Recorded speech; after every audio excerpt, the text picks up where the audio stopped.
What's up, everybody? This is the Jedi. I'm here because I said I would be. Um, when we were on last night, I didn't realize till towards the end that while I knew it was Friday, I wasn't thinking about, well, tomorrow is Saturday, and so we could have just been live today. Um, so I said I would be, and I used this. We're going to at some point talk about this Wendy Williams thing because I haven't spoken about it since whenever it happened. Um, and I really wasn't. The hardest thing for me is what to name a video and a thumbnail. So I just did the best I knew how.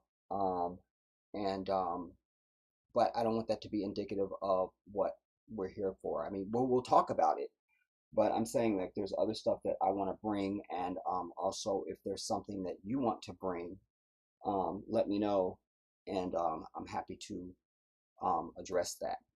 I think I first want to see who's here.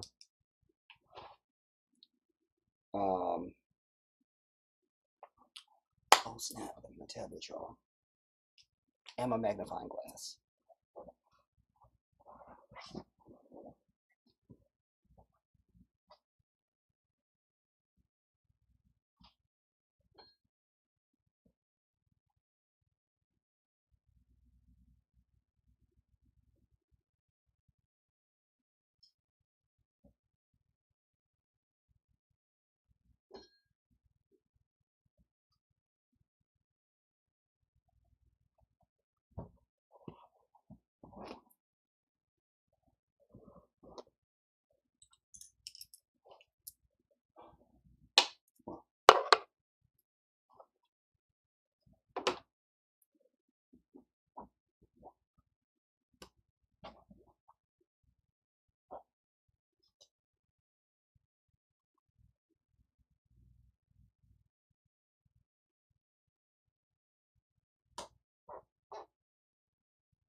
By the way, that's a Hagatha picture of Wendy.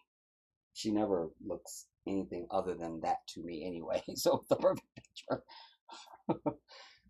I mean, really.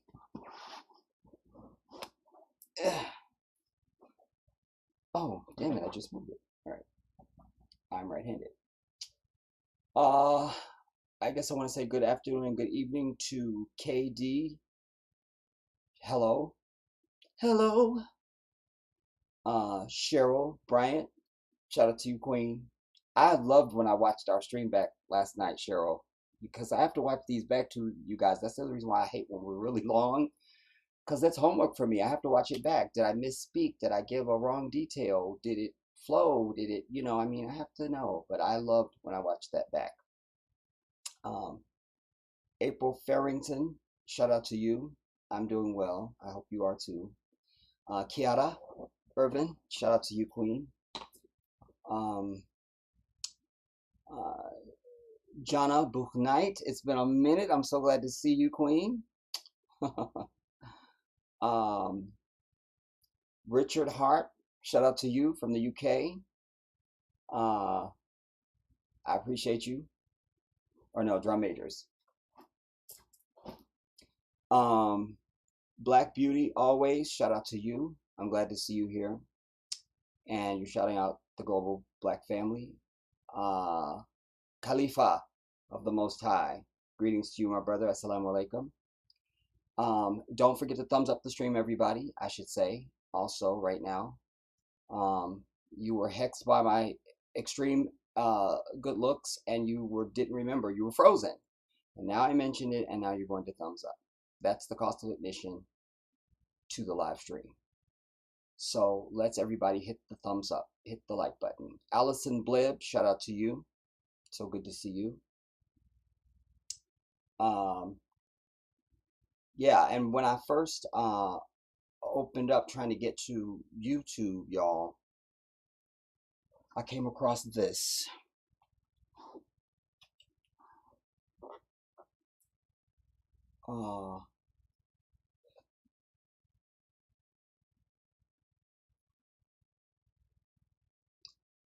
Johnny Brown, Good Times actor, dies at 84. That's him. Y'all remember, was Bookman, the landlord. So that's the first thing. That's the first thing I saw when I clicked to open up Chrome. This is the first. I didn't even do anything else. Like, that's what I seen. So we have to look at this. I think that'll just be a good jump off point for us.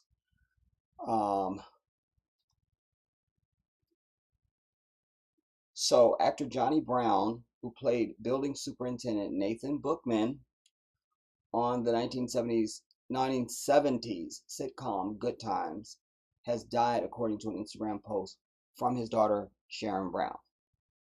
Why do you have on socks, Jedi? You don't need them. He was 84 and died on 2nd March, his daughter said. Quote, "It's too terrible. It will never not be.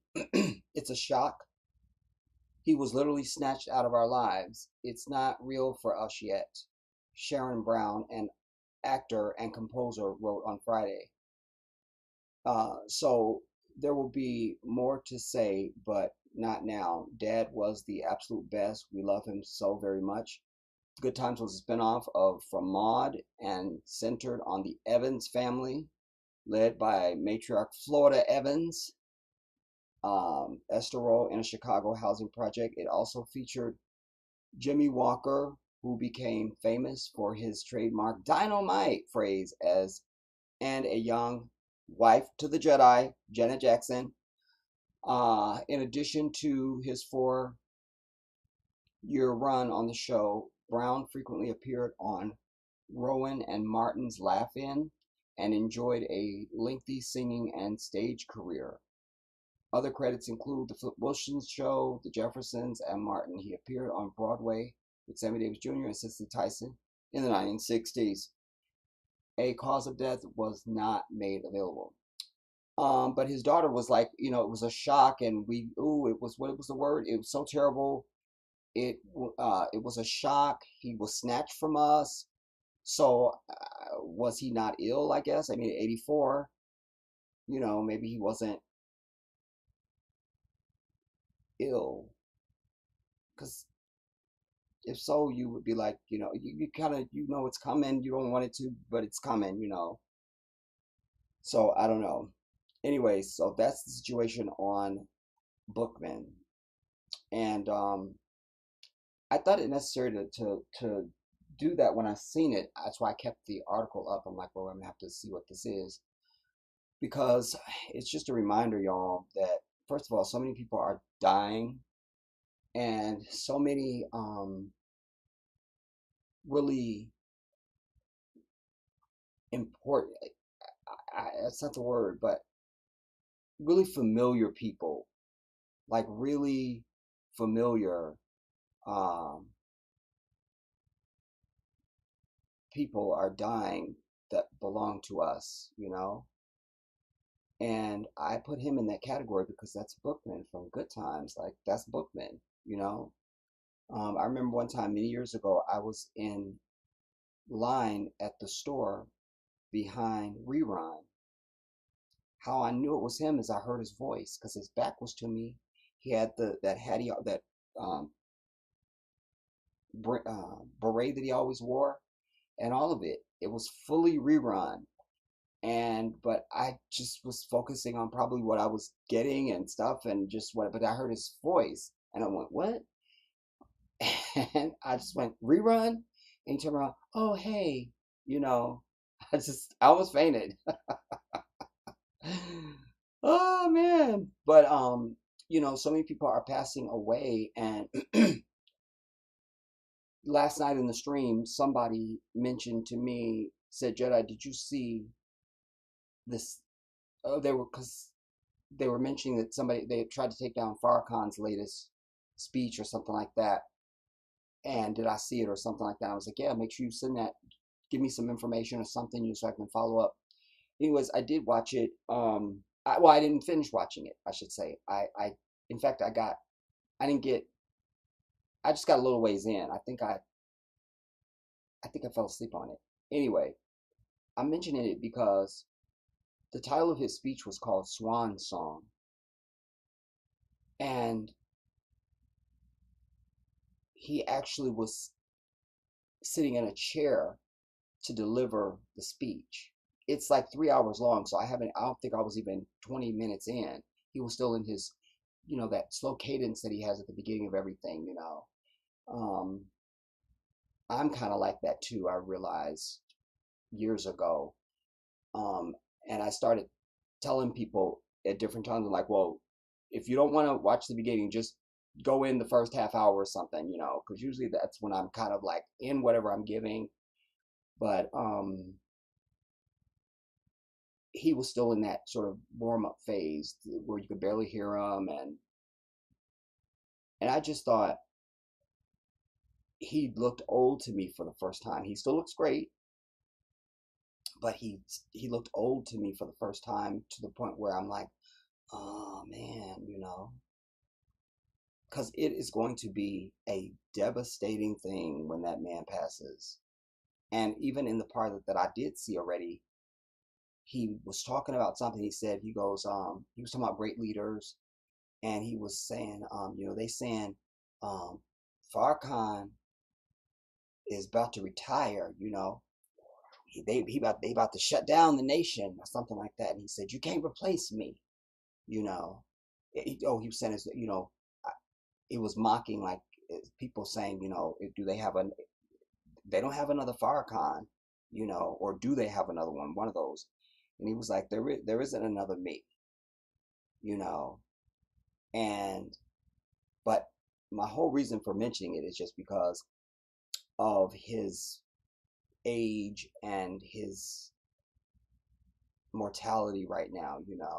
It's some people that you just can't imagine the world without, because they've been part of your world since you've been on Earth. Farrakhan is one of those people for me, you know. Michael Jackson. It's not the same world, man. It's just, I mean, it's not the same world. It's just not. It's not the same world. You're like, it's like it's like your it's like your world is a puzzle, and there's this piece missing now. That it's like, but that was a piece of my puzzle though. It wasn't like it was cursory or sort of, you know, in the background. So it was like present in your life. And that's the emptiness that I felt and still feel since the murder of Michael Jackson.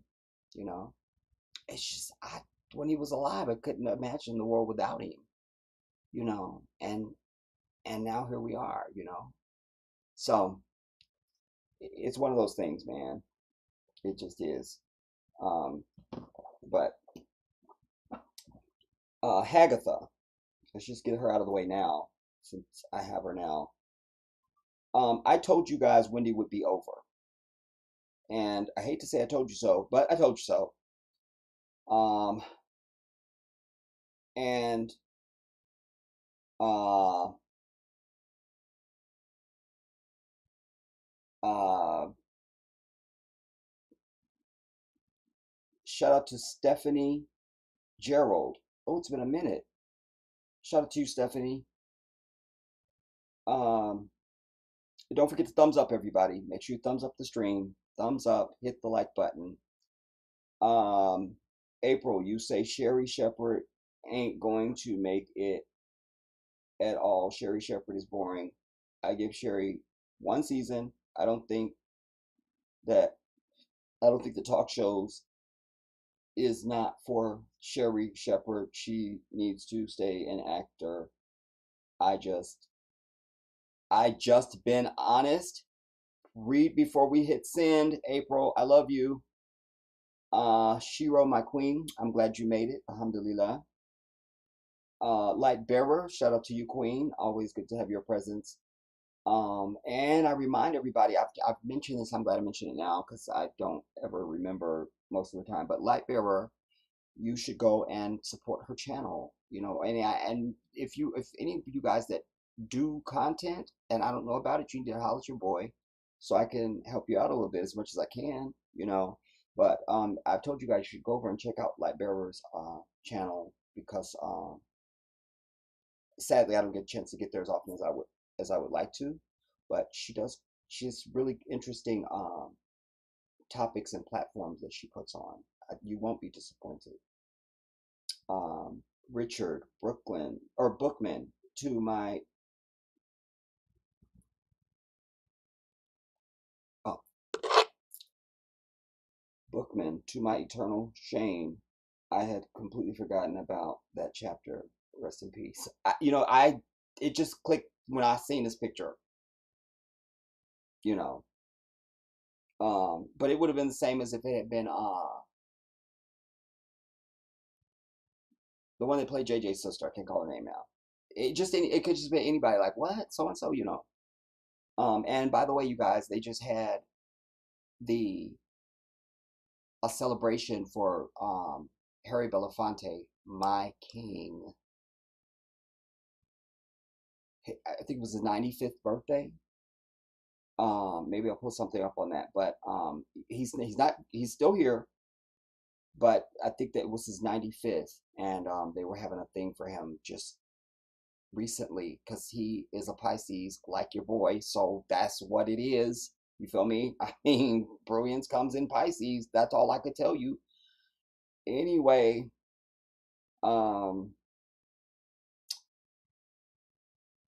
KD, I missed your live last night. I watched the video after you signed off. The picture of the Pentagon looked as if it was hit by a laser beam and exploded. Appreciate that. It's very bizarre. And I'm glad I've drawn attention to it, at least for our crowd, so that if something jumps off, know that we were the first ones to highlight that. Kiara, what do you think of Brother Rizza Islam? I love him. I wish I knew him. I wish we could do something together, you know. He's defiant. He's, you know, he's a good balance for somebody like me because I'm so ready to strike and kill. And he feels to me like he has that same temperament, but his is more sustained than I can ever be. And I just think that would be a good combination. But I think he's also intellectually brilliant and so astute for someone of his age. And I think he's way older than me, so there's that. Anyway, what were you asking me? Anyways, don't type me anything on that. Anyway, and I just really dig the brother, you know. Um, I could say more about him. I probably will. Richard, for me, that missing piece is the entire 80s and everyone and everything that came out of it. Yes, Richard, I 100% agree with you. That is facts proclaimed. It was the best time to be on Earth, dude. If you didn't experience the 80s and the 90s, I really just we should just have a moment of silence for you because you are nothing, and it's very sad. I mean, all the music, everything about the 80s, especially the 90s, was just everything, dude. It was just everything. It was just everything. It was everything from the way we dressed to like now I wouldn't be without a CD player in my car. But back in the 80s and 90s, and probably even going back before that, but certainly 80s and 90s, you didn't need a stereo system in your car. You could just have the radio, dude. Because every song on the radio was good. Every song. And it wasn't this, you have to go to this station to hear this and this. I mean, it was everything.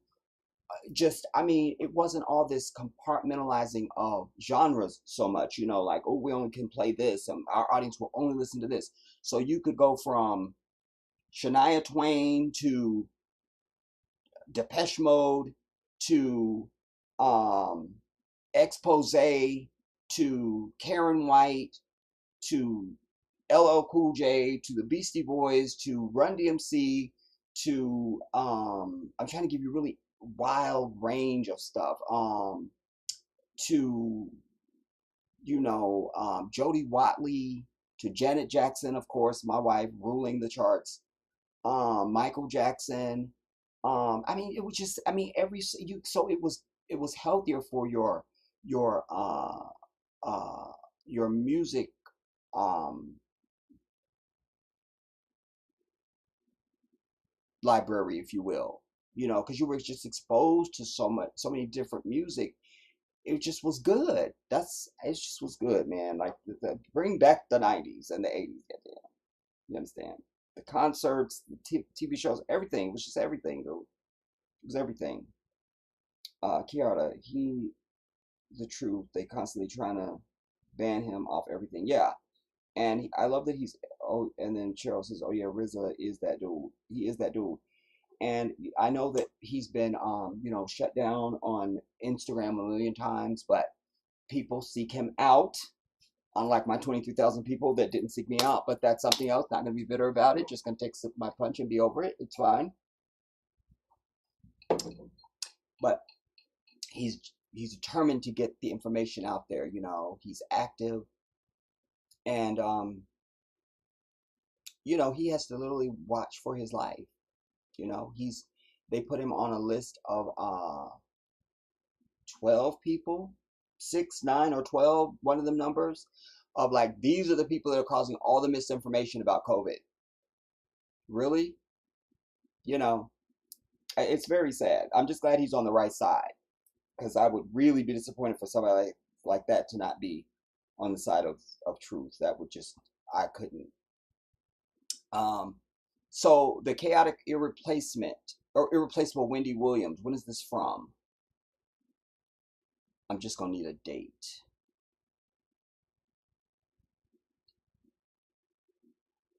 Can we get a date? Wait, is this still part of it? I need a date on this damn article, dude.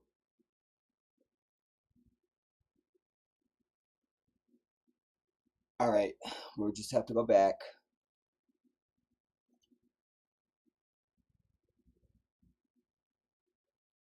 22nd February.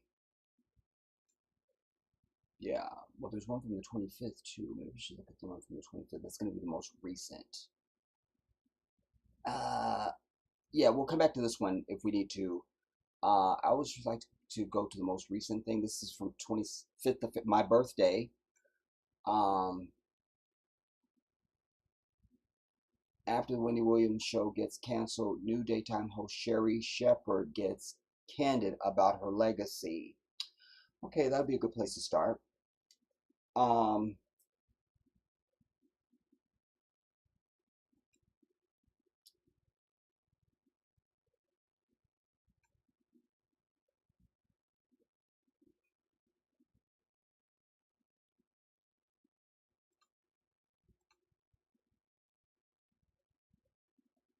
no, bitch, I don't want to shit.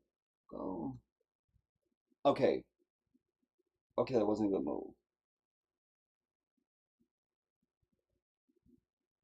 Whatever. Let me see what it looks like. So go. Whatever. We're doing it this way. That way you can see it. You can read if you want to. The Wendy show is ending, but it has certainly left a mark. This is from 8 days ago. The Wendy Williams show has not really been the Wendy Williams show for some time when a decision came down to cancel her long-time daytime talk show, and now my do-rag is getting tight because of you guys. It will be replaced, as had been rumored previously, with a talk show hosted by Sherri Shepherd, Yawn, a TV personality and actress known for her projects like Mr. Iglesias and the View, in the time since both Williams and Shepherd have spoken out. But now the latter is speaking out about her predecessor's legacy. You are size, Sherri. I could just hear, because you know, oh wait, I can't show all my teeth. Because you know, wait, channel Sherri Shepherd, Jedi. Um, Let me tell you, because Wendy, because she has this thing where she has to be this serious, but I can't with her. Just, I'm channeling her. I'll get her. I'll get her. Cause can't nobody do it like Miss Wendy. But I can't show all my teeth the way she just. I mean, it's, you could just see her tonsils every time she speaks.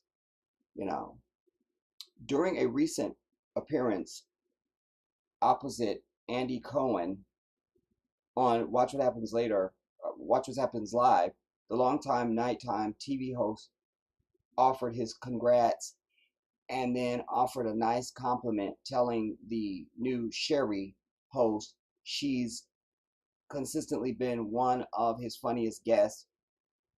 She has a lot of experience with talk shows, of course, as noted prior.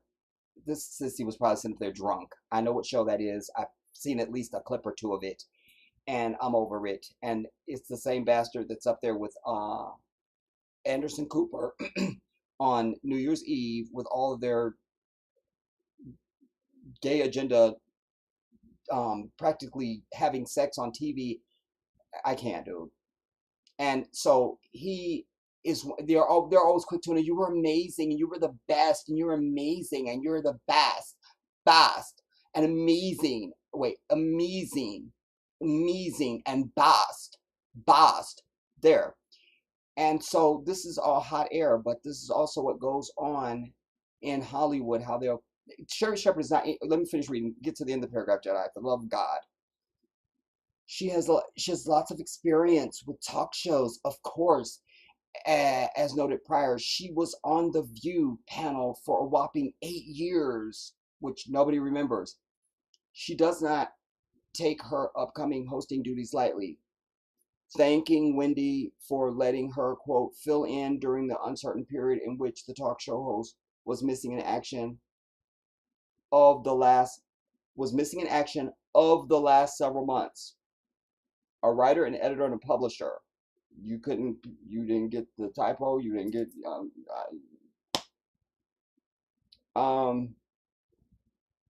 of the last several months. When fake Cohen, a Zionist, asked what Sherri Shepherd admired about Williams, she was really candid with her answer. Quote, "Oh my gosh," with all her teeth showing. "Oh my gosh. She made her own path. Like what Wendy does, nobody can recreate. None of the guest hosts. I can't channel her. Where's she from? Where's Sherri from, dude? Because there's an accent. It's a flat. Is she Midwestern? Where was Sherry Shepherd born? These pictures should match. I didn't say pictures, how are. Where's my plant? She's from Chicago. I can't. Throw ice on me. What did it just say? Is she from the Midwest? Boom, she's from Chicago. I'm over it. All right, change my place of birth on my birth certificate. None of the guest hosts that is specific. Wendy created that to spill the tea.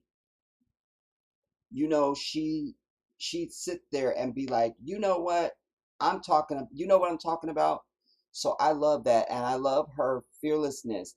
That's something that I want to emulate and keep going. You know, she did. She opened up a lot of doors, said Sherry with all of her razor teeth showing.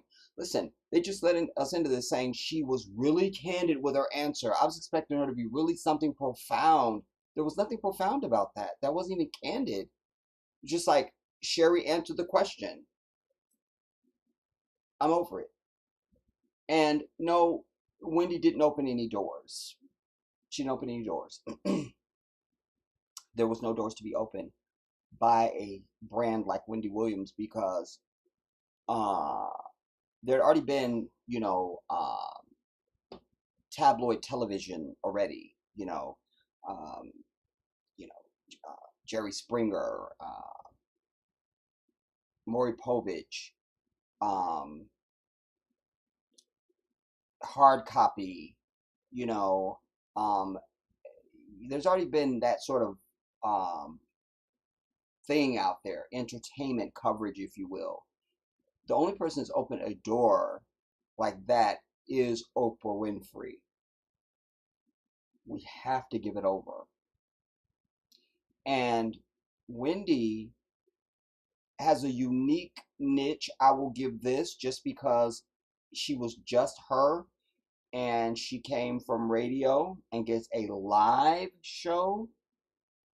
Um, I was gonna say they must have had a lot of confidence in her, but if you can do radio, which is live, some radio stations you do record shows, but you know, in the media markets that she was in, from what we learned from her Lifetime thing, um, she was in live markets. So if you can be live like that, but you're on the radio, so you can come in and look like Hagatha. You could do your little lines of cocaine between commercial segments and things like. Can't really do that on live television. Just not really. It's not really convenient, as it were. Not only does Sherry Shepherd have nice things to say about Wendy, and why wouldn't she? Because she's so glad that she lucked into her show. She also, because nobody was probably checking to give Sherry Shepherd a show of her own. She also kind of gives a little bit of a hint about her own show, about how her own show may pay homage to what came before her. Sherry said on whatever that quote, she's up there with the greats in regards to her predecessor. I'm talking about Wendy. Okay, I know you're asking, trying to say you up there with the greats up. Insofar as the Wendy Williams show goes, the show has been running since 2008, but Wendy hadn't appeared in an episode of the series since last TV season. She left in July of 2021 for what we thought was a standard summer TV break, but she never came back, and delays kept being announced through the fall and winter. We've seen health updates from her son, and she's spoken through representatives, but a lot of what's been going on with the talk show host has been shrouded in mystery. Wendy Williams' statement after news her show was ending broke. Wendy did reach out through her legal team after Lionsgate. Debmar Mercury, the producers behind the series, made the decision to go in a different direction. Anytime producers say, we're just going to go in a different direction, that means you're fired. That's what it translates to. We just decided we go with it in a different direction. They use that. Even if it could be a show, it could be a role, you know. You could be a caterer even. I mean, it doesn't matter. That's like that's their phraseology. We just have to go in a different direction. For the 2022-23 TV season, reportedly without working with Wendy Williams. The statement read that she basically, quote, understands, end quote, why this had to happen, though it's still unclear what all is going on behind the scenes. Williams, what all is going on behind the scenes when behind the scenes Williams' personal life. I think they meant of. Damn, y'all. Anyways, um, listen, they know what's up. I called this back even when she fainted. That fainting when she was in the Statue of Liberty outfit. I mean, I've never bought the whole Graves' disease thing. I know that's a real condition. I still don't believe the heifer. I don't need to. Um, because when one goes back, and sadly, you can say stuff now, but you have to remember you could do that years ago, but now we can just punch it up on the internet and go, let's see that right now from whenever it was years ago. You feel me? And so one can punch it up, and she wasn't that buck-eyed back when she first started. Um, and then the whole lymphedema or whatever that is, where she wears those. I mean, her legs look like doll legs to me anyway. I never could stand it. At least at the beginning, she used to wear heels, and I kind of like that. Like, she's 5'11" in flat feet. And then she puts on a heel, she's like the statue of statues, same as Michelle Obama. But I called it back even during the Statue of Liberty fainting because she was missing shows. I couldn't stand the white dude that they had filling in for her for a while. I can't remember his name because I don't remember names of people that I hate. And I saw the decline. I'm like, she's so over, dude. She's over. She's over. She's over. She's over. She is over. She's over.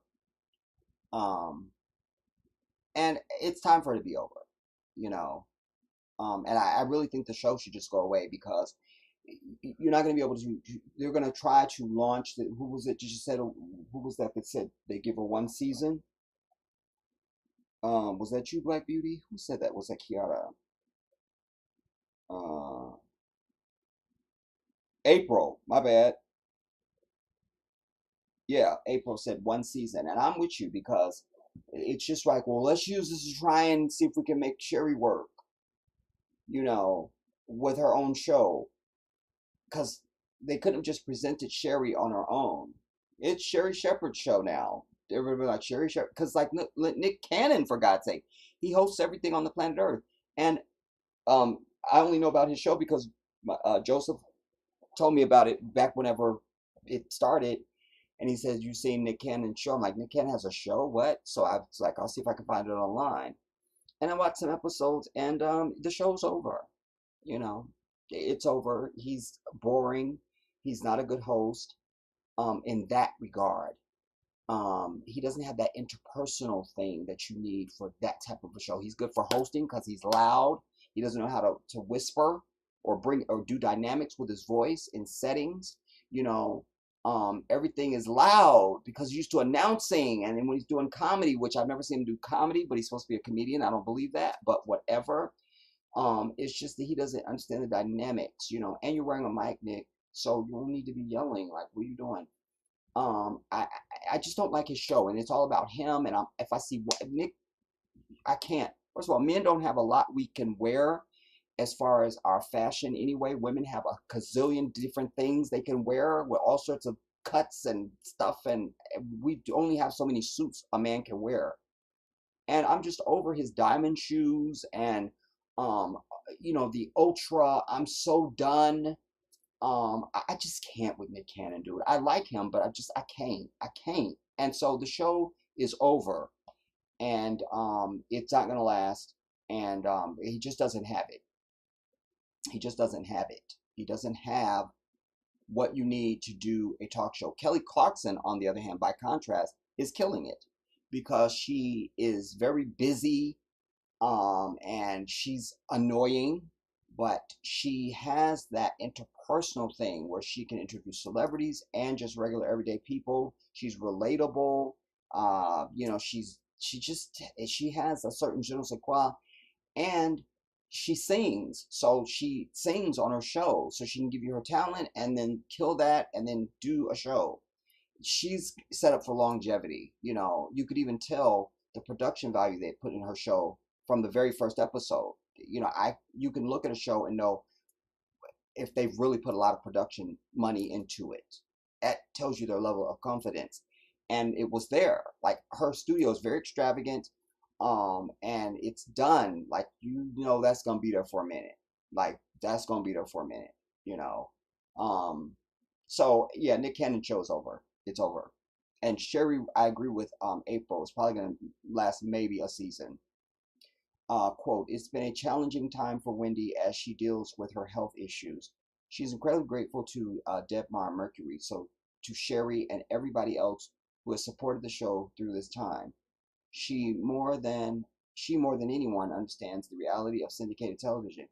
You can't go to the marketplace and sell a show that's the maybe Wendy show. She understands why this decision was made from a business point of view, because they're talking about when you pick up a show, the marketplace where you go back to advertisers, and this is, if a network believes in you, then they'll get the advertisers for you, for your show.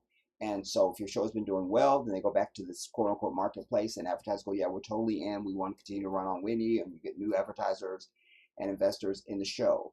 So you go to potential advertisers and people that also, because some of these networks, they are on the stock market, so you're looking at stockholders who their stock is going to go up and down, up or down, depending on if Wendy's bitch ass comes to those doors every day. And so you go to them and say, yeah, we don't have Wendy, but we've got Sherry, and they're like, we don't really know Sherry, so we can't really take that bet. You feel me? So, or give us something else because we're not going to invest in this. It's not Wendy back yet. You know, that's what they're saying there. You know, you can't go to the marketplace and sell a show that's maybe Wendy's show.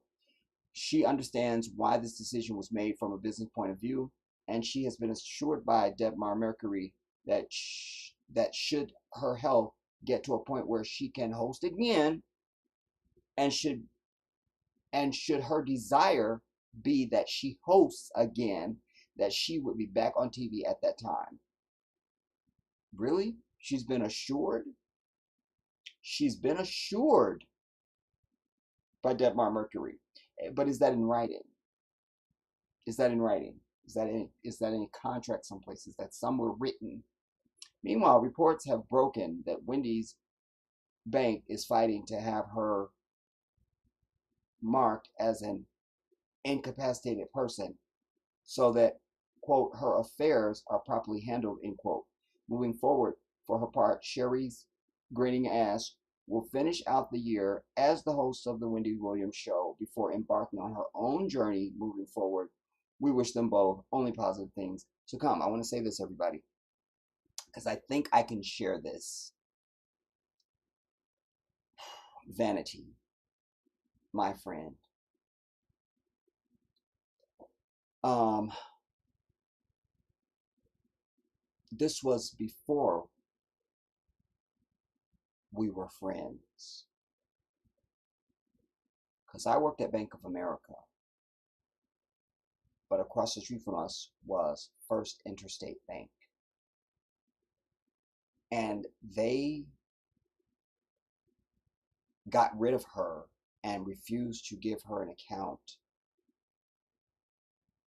And I feel like it was something like this at one point, because people at the bank gossip. And so I remember it was one of the white bitches that worked at Bank of America that was like, yeah, you know, that's why she came over here, because they won't take her account anymore. I don't really know what her goings on were at Bank of America at that point. But there was some scandal with regard to her banking there for a while. I think it was before we became friends that I knew that. I can't remember the time frame now, so forgive me on that. Okay, perfect. That wasn't as long as I thought it was going to be. Um, but I would like to know more about this banking issue because that's something I wanted to get into. Uh, have her marked as an incapacitated person. Let's click that, see the video.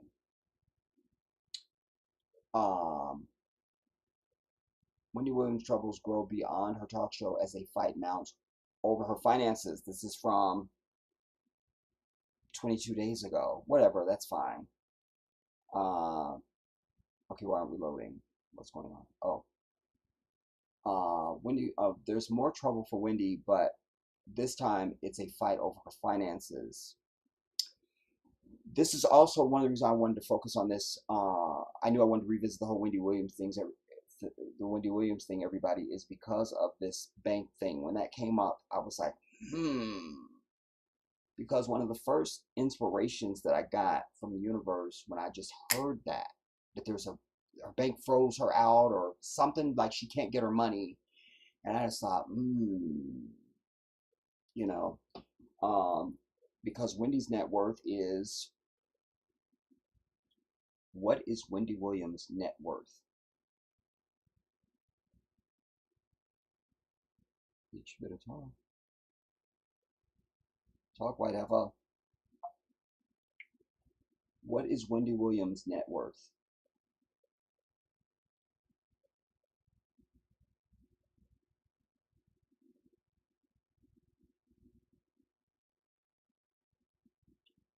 I don't need something from 2021. I need something from now.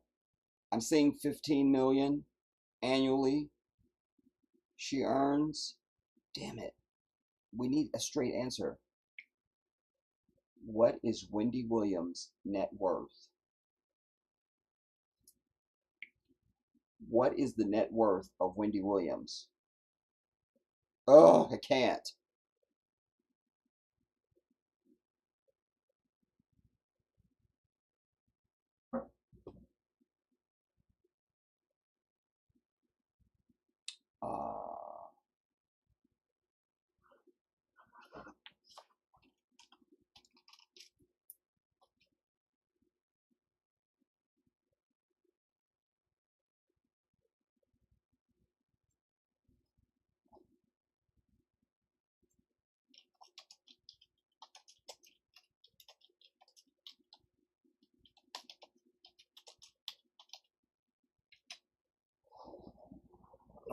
Okay. I can't.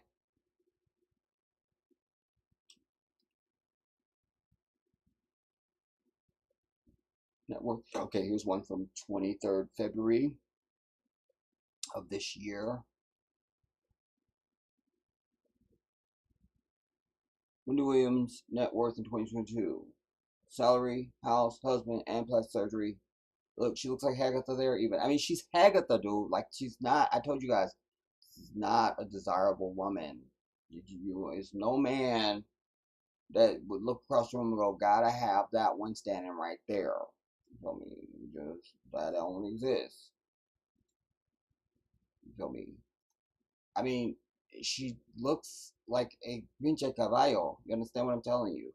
Wendy Joan. I didn't know that.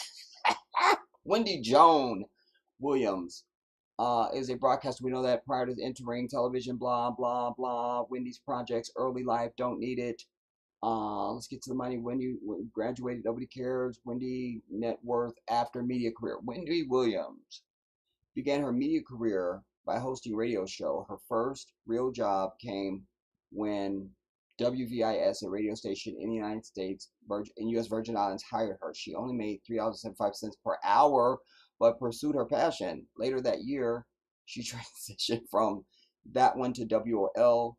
She continued to make waves, blah, blah. Wendy Move, nobody cares. Radio, our best on-air radio personality, nobody cares. Money, money, money. Wendy Williams, okay, Wendy's net worth estimated to be around $40 million, according to Celebrity Net Worth. Her salary for the Wendy Williams show is $10 million per year, or $55,000 per episode. Here's Wendy, $55,000 every time those damn doors open.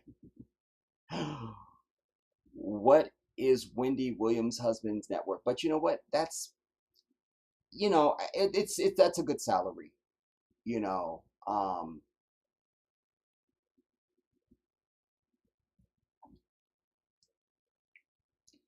how much does Judge Judy make per episode? Let us Here is some understand. information for Judge Judy's net worth.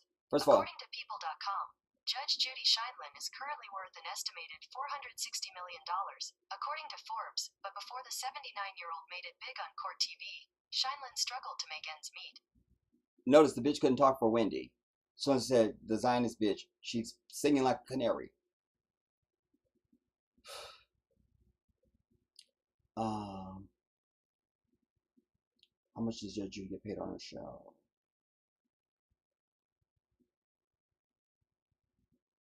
We're probably not gonna get per episode.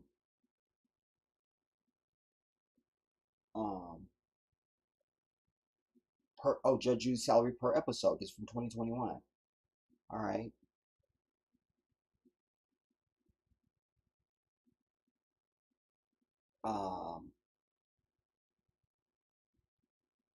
How much is Judge Judy earning on her new show, Judy Justice? Okay, that's not gonna. Well, that would give us at least an idea if they can give us a number.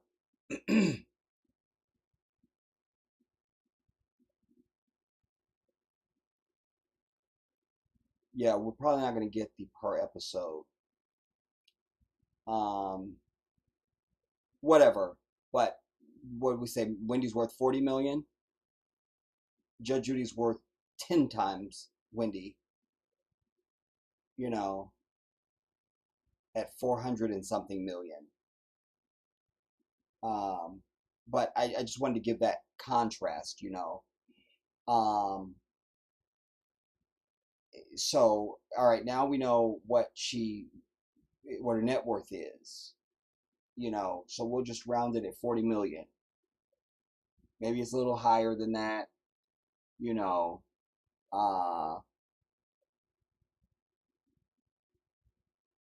yeah. The show first aired after a 6-week trial. Wendy was able, blah, blah, blah, following blah, blah, and blah, not money. Wendy Williams has a net worth of 20 million in 2022. Wendy has a net worth of 40 million as of February of 2022. A radio show endorsements, book deal, and talk show provided the majority of her wealth. Her annual salary is estimated to be 15 million. Her salary from the Wendy Williams show alone is a whopping 10 million per year.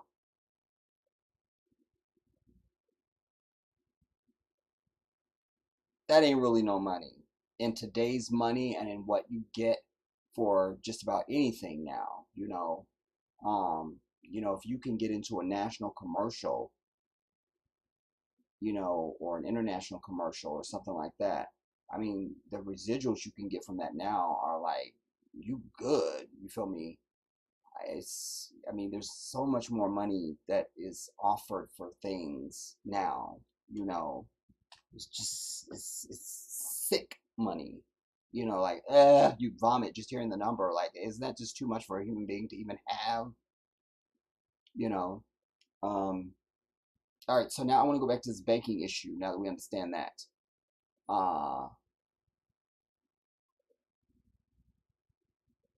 Wendy has indeed had a difficult time as of late. Not only has the Hagatha been away from the show for the entirety of season 13, but a number of health issues with a string of guest hosts filling in. But her absence has also led to reports that she could soon be replaced on her own show. There have also been a number of shocking rumors about the actual state of Wendy's health over the past several months, and now her troubles have grown beyond her beloved show, with her bank saying she's now an incapacitated person and needs guardianship. How does a bank decide that? You understand? Because we are in a pandemic, if you believe that, fiction, that's fine. Uh, and so, and when you're at that level of money, you're not running to the ATM. You don't really need to, you know. And now in an electronic banking world that we live in, you know, everything's electronic. Um, she doesn't need to be running to the bank for any reason, and she's somebody that has accountants and assistants that sign her name for stuff and finances and stuff. So how does the bank decide that you're incapacitated? What information or experience do they have with her that has led them to this? Because for me, it's a look, she's going down, that black bitch can't die with money, seize her shit now. Because remember, you can't die as a successful black person. You're not allowed to die with money. You name me somebody that's black that's died with money. I'll just wait. Because maybe there's somebody I haven't thought of. Just name me somebody that's black who was, you know, somebody amazing and they had money and they died. Tell me.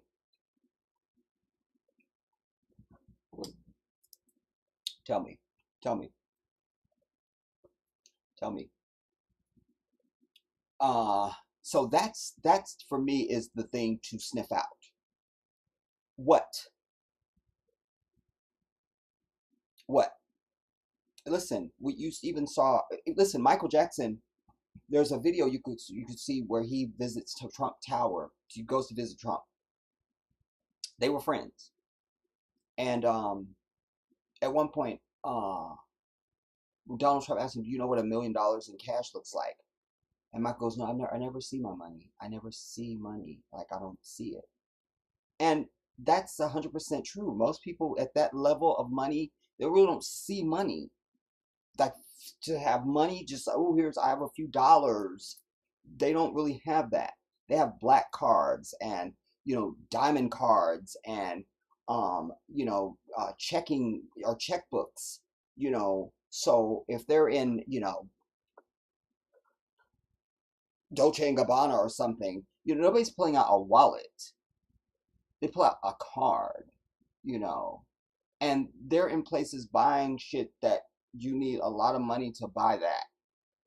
So I'm just trying to drill us down to help you understand that it's not like your life and mine, excuse me, where we are operating with cash more often than they definitely would be, because they don't.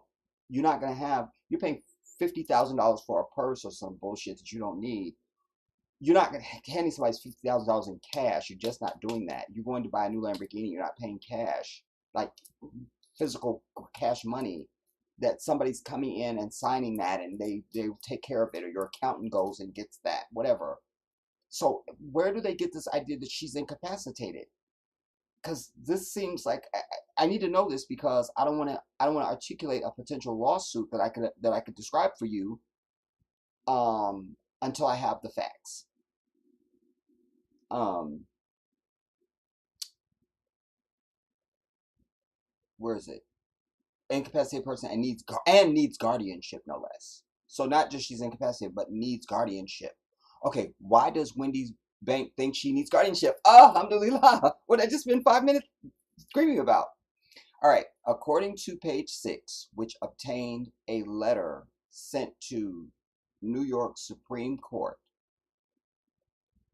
Judge Arlene Bluth by attorney David Pickus on behalf of Wendy Williams' bank, Wells Fargo. They are a fight word. Oh my God. I can't.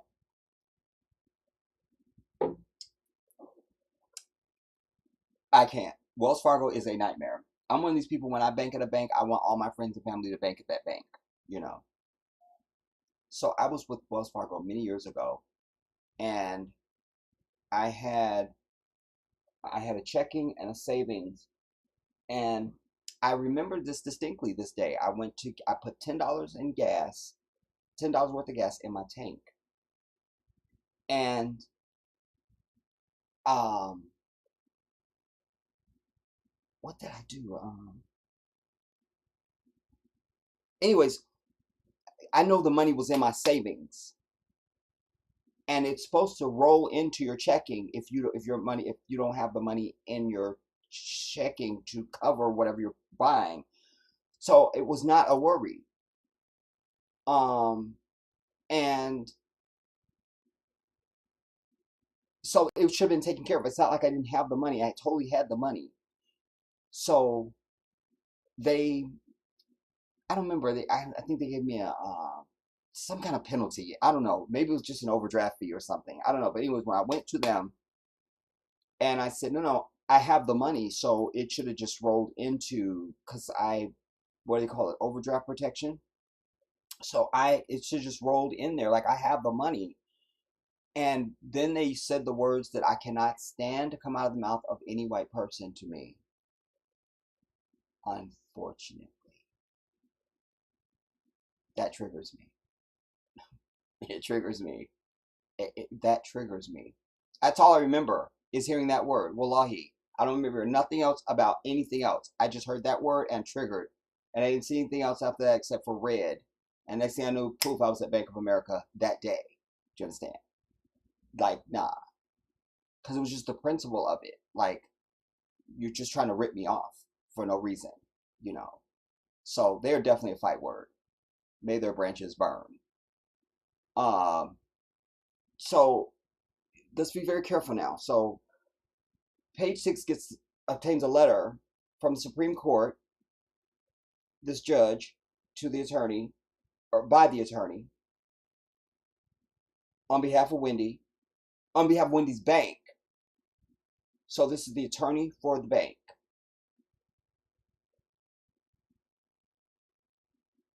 Right. To the judge by the attorney for Wendy's bank. All right, Wells Fargo. The bank is not asking that a hearing, is now asking that a hearing be held in order to determine whether or not Wendy needs a professional to handle her financial affairs. Letter said in part. Just a second. You want the bank wants a hearing to determine if she needs professional help, but you've already put it out there she needs professional help, that she's incapacitated and needs guardianship. You've already said that, and there's been no hearing to determine her state of affairs. That's a lawsuit because she's a high-profile person. Strike any pictures we've seen of her in wheelchairs and looking like, death's door. That's not important. The fact of the matter is, this is libel. Before and after the fact, really, because even if, let's say, Wendy does have an issue, by the time they have this hearing, if it goes on, if a judge allows it, and says, yeah, we'll have a hearing, and then she shows up and puts on some theatrical act like she's totally fine and there's nothing to see here, they were wrong. You see, even if she really does have a problem, but it's not detected, and the hearing findings are, oh no, she's fine, she's not incapacitated at all. And Wells Fargo's putting their ass on the line right here, you see. But they must know something you and I don't know, you see. Because remember, it's all Zionist. And why would they make themselves vulnerable for a massive lawsuit from her by stating this? And you're kind of skating along the ropes of the HIPAA laws too. Let's get into that. You see what I'm telling you? I mean, there's some issues going on here. Let's read it further. We are concerned about William, quote, we are concerned about William's situation. It is our hope that the guardianship part of the court will immediately appoint a temporary guardian or evaluator to review the situation and ensure that Wendy's affairs are being properly handled. Is that the end of the quote? I'm just going to say end quote. This move was made by Wells Fargo after Wendy's former financial advisor, Lori Schiller, Schiller, a Zionist, claimed that Wendy was, quote, of sound mind, end quote. This move was made by the bank after Wendy's former financial advisor, claimed that Wendy was fine. No, that Wendy was of unsound mind, but she's a former advisor. She might just be a bitter bitch. She's not fit to handle her own finances because you're just mad your bitch ass isn't handling her finances anymore, Lori. So put that bitch into the lawsuit too. She's making slanderous statements about the well-being of a human being. You get someone who's high profile at that. You're getting into really shaky territory here right now. I smell the stench of a lawsuit. I smell it. So, and they quoted her, this Schiller chick. First so far, everybody that the judge, the lawyer, the former financial advisor, everybody's a Zionist so far. Was a quote of unsound mind. They quoted the bitch. Leading the bank. So she just tells, the move was made. So they're saying, well, Lori told us. Now, was she the former financial advisor for Wendy at the time she told your Wells Fargo ass? Well, I don't work for her anymore, but she's of unsound mind. So just so you know. Or is she saying this while she's the financial advisor? Seems she would be saying it while she's the financial advisor, because then, unless she's trying to pull some switch move where she becomes like the Britney Spears thing, where she becomes an executor over your shit and you can't get your own money and all that kind of thing. We need to know more about this Lori Schiller person. It's all things bad, I proclaim. But it was that her act is what precipitated Wells Fargo's action, is what we're understanding now. This move was made by Wells Fargo after Lori's ass said she's of unsound mind, leading the bank to cut Williams off from her account. But just a second. So you're the financial advisor. Are you on Wendy's account? Is your name up there? Can I just walk into your bank tomorrow and say, who's here? Khalifa. Yeah, was Khalifa here? Yeah. I just walk into your bank tomorrow and say, yeah, Khalifa is just not of sound mind, and I'm just really worried about some things, and I don't want to talk about it, but you should freeze his account because I can't. Well, why would the bank go for that? They would probably stall me while security was being called. It's all very, but the fact that all these people are the Zionist people is very concerning, because there could be a cahoots. Let's all get the money. Because why would a judge? So far, this is all just on. There's no medical hearing. There's no anything. Just the bank is making statements that have not been substantiated by a psychiatrist or a medical doctor of any kind. The Lori bitch is the former financial advisor. So how did you go to the bank and just tell them, yeah, Wendy's not good? And they say leading the bank to cut Williams off from her account. This is the most important sentence in the upcoming potential lawsuit, everybody, because that tells you the pathology of everything. But because this comes before the bank, before now it becomes public. So it's egregious enough that all this happened, but it's also public now. So it's already a lawsuit before that, but you've added another level of ire to it by everybody's talking about this now. Wendy's not, she ain't well to have her own money, and ooh, Wendy's not well. Just think about that. You don't want anybody saying anything about you that's not true. But just on the word, this is not like you had a $15, $15 in your account or some bullshit. There's millions of dollars sitting in her damn account. Millions. Millions. And what I'm now also understanding is this could also be a move to not lose her account, because there is something going on with banking now, everybody. I don't know enough about it yet to give you the full spiel, but people have been being challenged when they go to take their own money out of the bank. They almost have to apply for their own money. I'll probably do a piece about it. But why I insinuate it now in this discussion is because somebody like a Wendy Williams, it's one thing you walk in and take your little $100 out the bank. You know what I'm saying? Whatever, bitch. Bye bye. But you come in and take millions of dollars out the bank, they don't want to lose that revenue. Because I was gonna say, why couldn't she just go like online, and you can change banks online now if you really wanted to. I mean, you know, she could at least move large sums of money from one bank to something else, slowly. We have to read on because I don't have enough, but that's going to be key right there. I'm promising you. The move was made by Wells Fargo after Lori's bitch ass said that Wendy was of unsound mind, leading them to cut Wendy off from her damn money.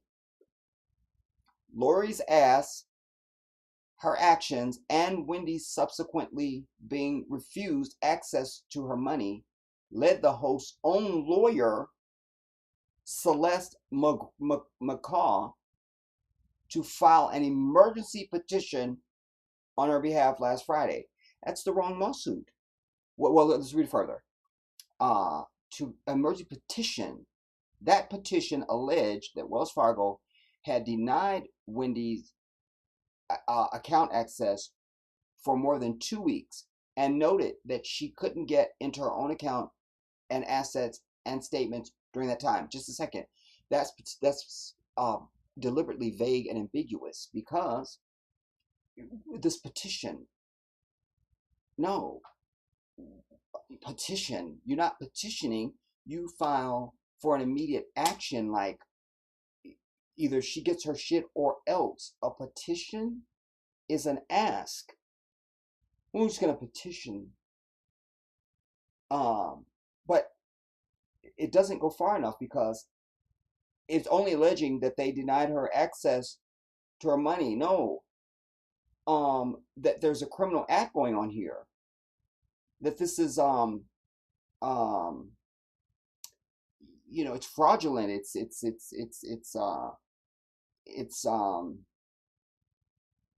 It's a few things. Wait now.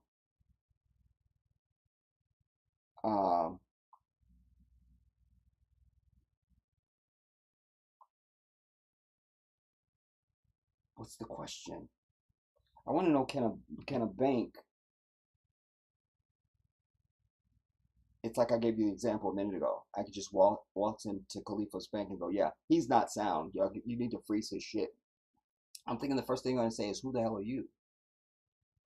Are you are you signed on his account? Like, who are you, sir? This is a very sort of wet noodle response from Wendy's attorney.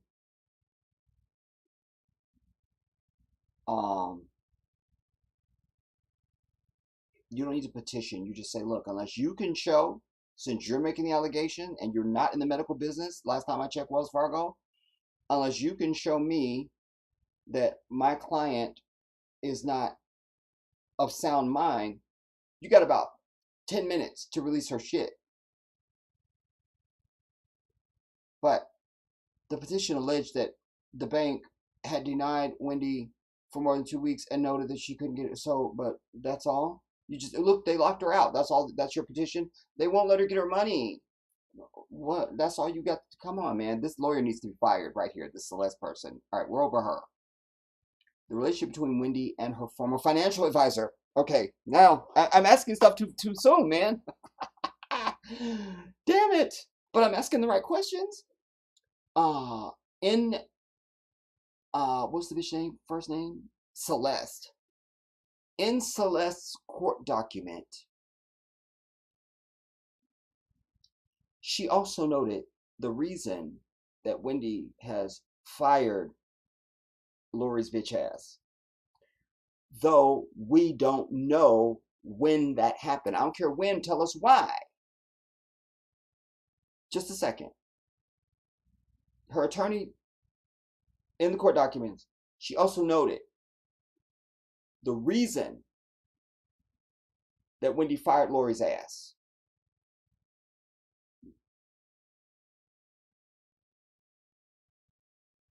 I don't care about that next sentence after that because that means nothing to the period.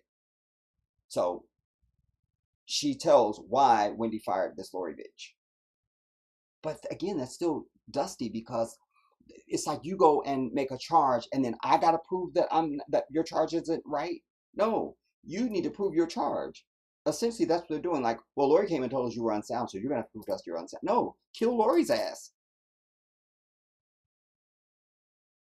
But white allegiance, white collusion, everybody. You can never put that down. The attorney alleged that Lori's ass was let go because of malfeasance with regards to Williams' accounts, along with improper conduct in relation to a professional relationship. But Celeste also said that Wendy still continues to rely on Lori's advisement despite firing her. Nah, Lori gotta go, dude. Listen, and she's let go for malfeasance. So that should be enough to say to Wells Fargo, don't you understand I fired this bitch because she was stealing from me or whatever, or she was, make up some stuff. So again, I'm back to you have 24 hours or 10 minutes to release my client shit, or she's gonna own Wells Fargo tomorrow. That's it. That's it. But and this whole she's still taking her advisement even though despite she's fired her, that only matters because it makes it seem like, well, that Wendy wouldn't be mad that this is the bitch that got her stuff frozen. So I don't believe that. And if Wendy truly is on drugs, she needs her coin. We learned that from Whitney. Here is where things take yet another turn, though, as Pickus, the lawyer for Wells Fargo, sent another letter to the same judge on Wednesday, noting that the bank has, quote, has strong reason to believe, end quote, the embattled talk show host is actually quote, the victim of undue influence and financial exploitation, end quote. Well, they need to show their receipt then. I mean, this is not like, oh, we can't let you drive, or, you can't. This is somebody's money. No matter how much or how little it would be, something's bullshit here, everybody. I say it's a money grab right now. Something to, listen, for all her blonde wigs she wants to traipse out there every day in. Fact of the matter is, that's a black woman. No matter what the hell she thinks. Wendy is a black woman, and white folks see her as that. And we don't know what psychological games, because these people at this level of television that she's at, I mean, Harvey Weinstein is just kind of a eyelash's peak at what can be. There's nothing that governs them, and they're not going to let her enjoy having this show and it be successful. They want her miserable in it. So for all of her everything, I'm promising you, there's things that we don't know that I can insinuate for you based on things that I know, and they're bitter that they're going to lose their cash cow, which was Wendy Williams. The show carries her name. And this is New York, where she lives. And, people are connected. You understand? So it don't matter that these are judges and lawyers and we're supposed to think they're upstanding and moral people. They are just dusty ass fucking people that will do just about anything. And I could see there being a collusive thing from somebody at the studio or at the network saying we need to make this difficult for her because she's cost us money and da da da da da. Now they got to try and get something going with Sherry because I don't know how their contracts are constructed, and so there could have been I don't know, she's paid in advance of her contract and she has to live that out. And then where does it happen? And the clauses that are in it. If you can't do the show, or my God, you die. Now they bring in Sherry, and then she's got to bring in her lawyers to negotiate what she's gonna get, which is gonna be different than what she was getting when she was just a guest host. Now you want me to carry this thing? That's another negotiation of money, and it just gets into money, but it also gets into they're losing a show. They're losing a show, and they don't like that. So I could see some calls being made to judges and Wells Fargo, and the Lori bitch, you know. I don't put anything past these people, dude, at all. Um, so they say they have strong reason to believe the Embattled Talk Show is actually a victim of the bullshit we just read. Okay, but you're not in the damn psychiatry field, Wells Fargo. You're not in the medical field either. You're a damn bank. Listen, I wouldn't be hiring lawyers, and I would be at that bitch, gun in hand, grenade, whatever. Like, y'all gonna see me? I'm coming up in here. Give me my money, or it's a problem. Like, just like I'm coming in blasting.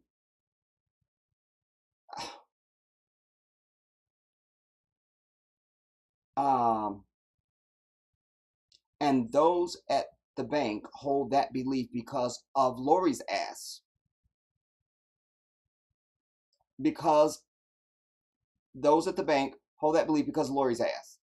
After Lori reports, apparently Lori reports having recently seen, quote, signs of exploitation, including Williams' own expressed apprehensions, end quote, about at least some of the people in her circle, and that, quote, other independent third parties who know Williams well share these concerns, end quote. Well, who are they, Lori? You need to start singing like a damn canary, bitch. You understand? Or you go down the damn East River. And how much access did you have? You were the advisor, but did you have um duplicate credit cards? Were you, I mean, what was your role? Um, Other independent third parties have the same concern. Uh, Celeste, however, responded to these claims by stating that Wendy, quote, denies that she is the victim of undue influence and financial exploitation, end quote. Well, that should be the end of it. And if that is the case, then that becomes a police matter. It's still not for Wells Fargo or the damn attorneys. While Wells Fargo attorney also requested that the entire case be kept, quote, under seal, end quote, in order to, quote, preserve the confidential nature, end quote. Well, that's kind of over now because I'm sitting here reading about it. So it's not really that confidential. Preserve the confidential nature of the matter. Celeste has asked for a temporary restraining order to keep Wells Fargo, quote, from freezing Wendy's account and interfering with her right to access her financial assets and statements. And I would say this also. Wendy could also just not pay a bunch of shit that she may even have some petty cash on hand for, or something like that, and add that to the lawsuit. Look, I couldn't pay my condo. I couldn't pay my house in Malibu, out on the West Coast, whatever. Like, I would just start imagining charges that they have now interfered with. I couldn't go to 7-Eleven and get a big gulp because of them now. Look what they've done, Your Honor. I'm going to have at least 150 million for the pain that they put me through and the public embarrassment. Um,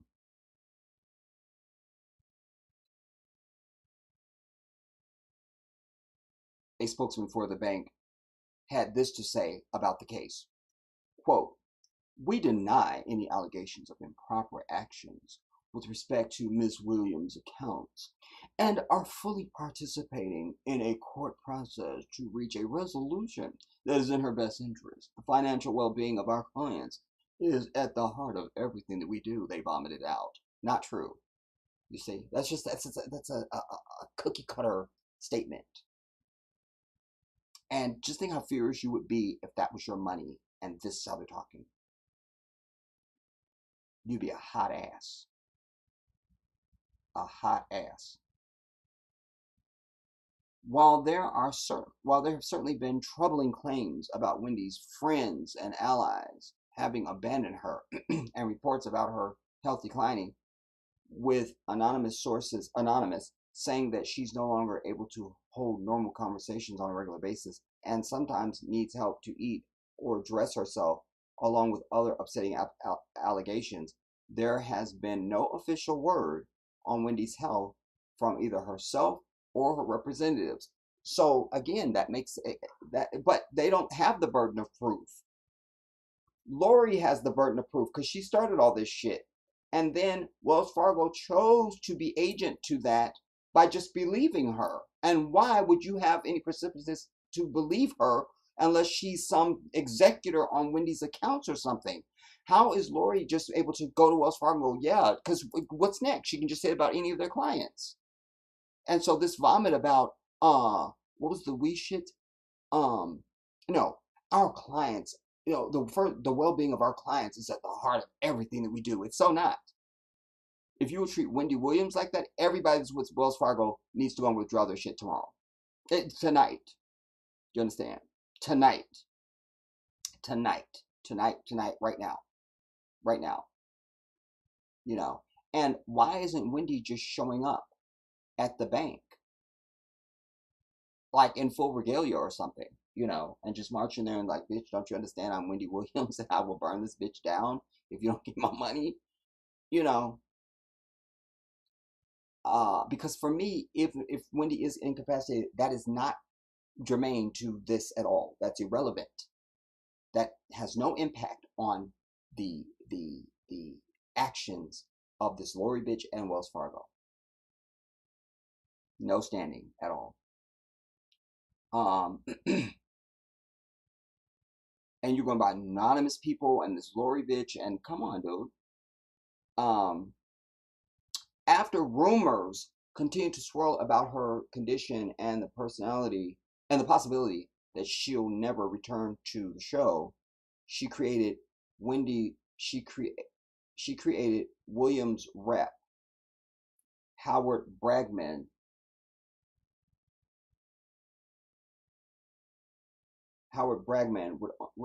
After the rumors continued to swirl about her condition and the possibility that she would never come back to her damn show, she created, well,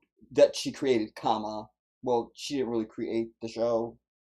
That's fine. Her rep, Howard Bragman, another Zionist, would only say that those reports were, quote, inaccurate, end quote, and, quote, speculation, end quote, and should be treated as such. And all that the public has seen of Wendy lately is a photo of her eating that her son posted on Instagram in early January. This is a collusive thing, everybody. Because listen, the moment you have anomalies, I will tell you that is the stench of conspiracy. When something happens that's just so out of the ordinary, just would not otherwise happen, that's the stench of conspiracy. That's the stench of conspiracy. That's the stench of conspiracy. There's no protocol that you're going to cite for me or that I'm aware of where a third party, it's one thing somebody calls up your job and say, you all should evacuate because so-and-so coming through with a gun. You feel me? This is different. This is, how do you even contact the bank on somebody else and tell them, look, don't give so-and-so their shit? Now, you want to tell me a letter comes from an established um, medical board, medical establishment, a psychiatrist, a therapist, a medical doctor even. And Wendy's on Valium. She has no idea what she's doing. So please, for the love of God, don't give her any money. You know. But this is a random bitch, or not so random. And she's able to go to, well, she is random because she's not Wells Fargo's client. Wendy Williams is their client. Their responsibility is to Wendy Williams, not this Lori bitch. Why are they giving her standing? Why? Why? Clearly, the situation with Wendy and her finances could take a bit to sort out. Was she supposed to be broke the whole time? All we can hope for is that all parties are heard. No, and that, no, everybody needs to be heard. The only person needs to be heard is Wendy. That's it. Bitch, give me my money. That's it. That you heard that. Now give her shit. That's it. Nobody else needs to be heard. Nobody else needs to be heard. Nobody else needs to be heard. Adrian Jones. Oh my God. Is that Adrian? You guys, wait.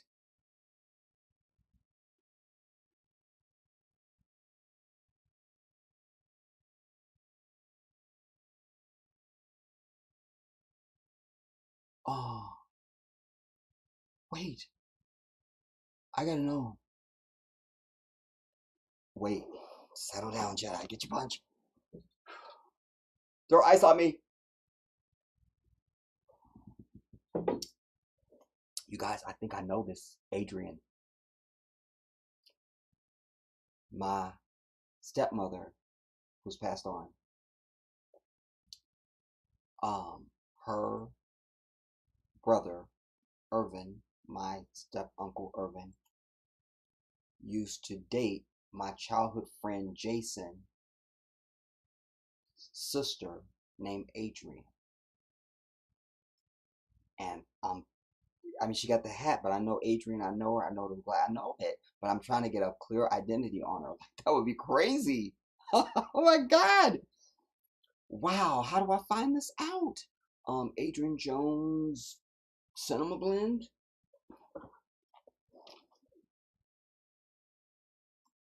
Oh my God, this will be crazy. Uh,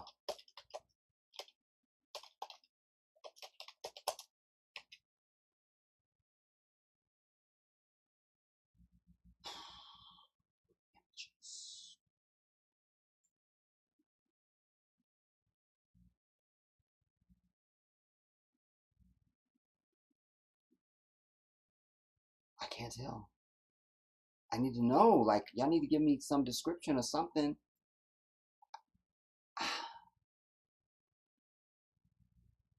This is crazy.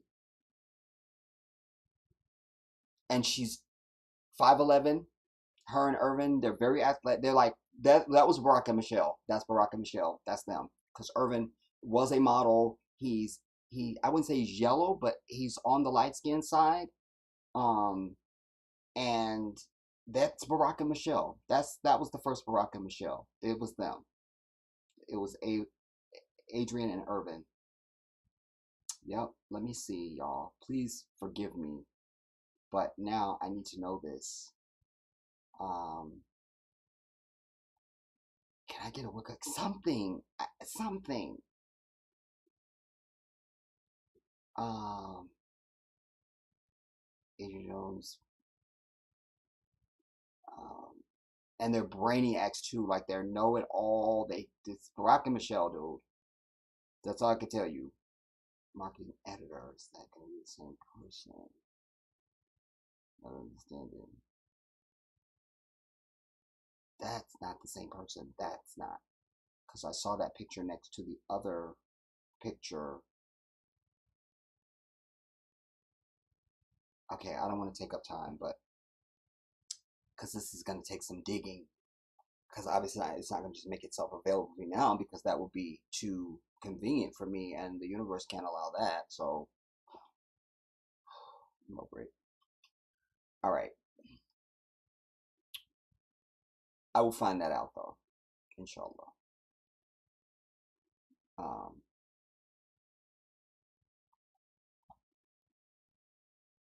Let me come to you and see what you guys are saying, and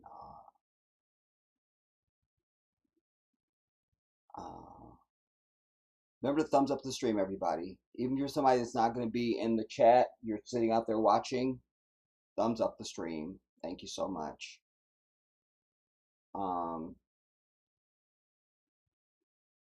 Where did I stop?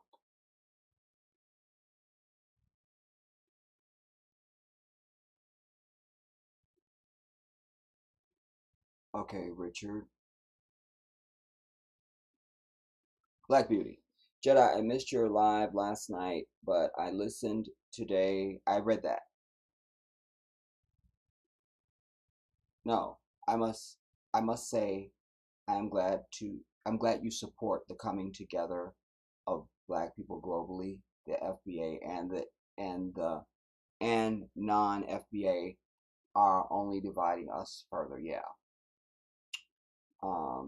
It's a fight we don't need to have. Andrea Smith, shout out to you. Get those likes up. And Andrea, is it cold up where you're at? Are you still up north?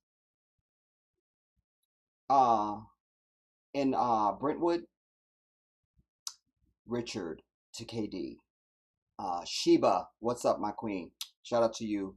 Jedi, I'm in the middle of cooking, but I'm glad I caught you. Hope you in good spirits, King. I am. And what are you cooking, Sheba? You don't just mention you cooking. You don't just drive by, well, I'm cooking, and you don't know what you're fixing. So you need to advise. Andrea, happy to have a live back to back. It's definitely uncommon for me. You go on. I love Maud too. Was he the lion in The Wiz? No. No. Wasn't that Nipsey Russell?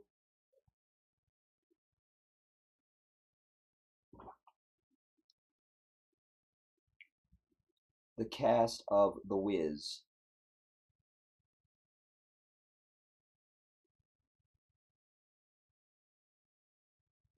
Of course, it was the head it diva Diana Ross, Michael Jackson. It was Nipsey Russell.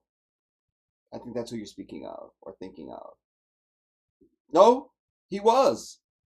What did he play? Johnny Brown. Um, um, if they would tell us, what role did Johnny Brown play in The Wiz?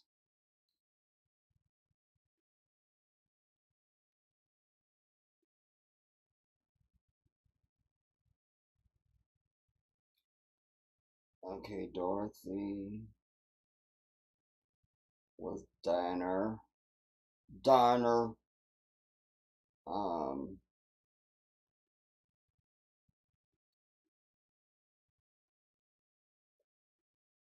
what's his name? Johnny Brown.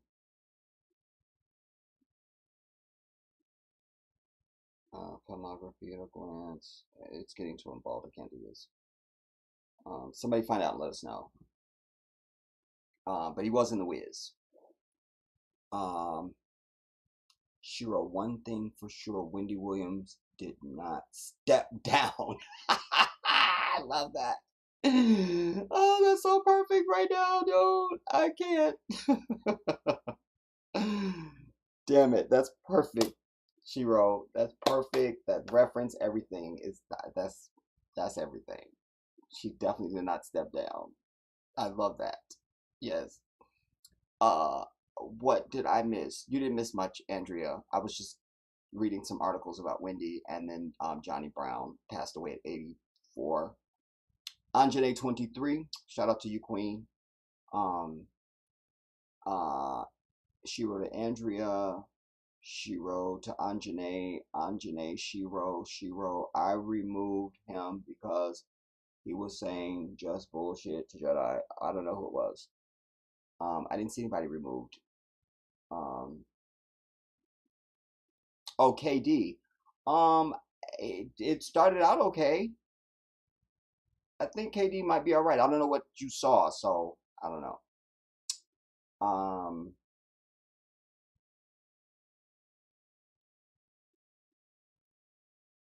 uh, Allison Bleb, shout out to you. Well, a lot of people say she is trans. She looks like a man, but she's not. You know, although I remember seeing her pregnant. So there's, do we have any pictures of her pregnant?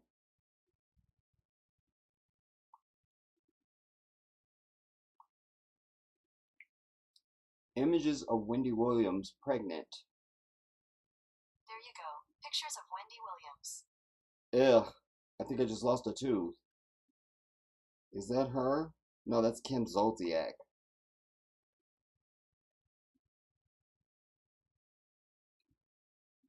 She shows a picture of herself on her show. Um, wait, let me see if I can get it.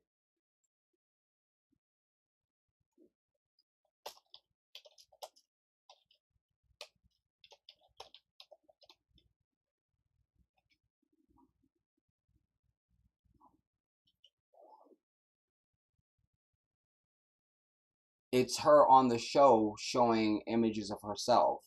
So that don't mean nothing. That has no validity here. You understand? Because that could be doctored, it could be fake, it could be used to. I mean, it could just be a million things. Like just not believing. I don't know if you can see this. Your words have no weight with me, 'cause you're counterfeit. I see. I don't need this. I don't put up. But that's her. Come on, roll. Oh, it's not rolling down. Damn. You can't get good images, y'all, because how they do them. And then when you do it, it goes to the side, and I'm in the way. So I can't help you. But here she is, trying representing herself as those are old pictures of her pregnant. And again, she has dark hair when we see her, when they show old radio footage from her back in the day stuff, and even these pictures. But the bitch never wear dark hair. She don't do it. She just didn't have the courage to come out blonde from the beginning. And I think she just kind of eased the audience into it, like fuck them dark wigs. I'm a white bitch now, you know. And not to mention she's gotten lighter since I told you guys I think it's glutathione, and I cited that for you in previous work. Here's a picture of her with Kevin over here in an orange shirt where she's clearly darker than she is on her show. I've accounted for lighting. I understand that. But nah, bitch, I'm melanated. So you can't really pull a fast one over on me. I can't. What was I doing? I was reading your comments. Um, uh, so we have,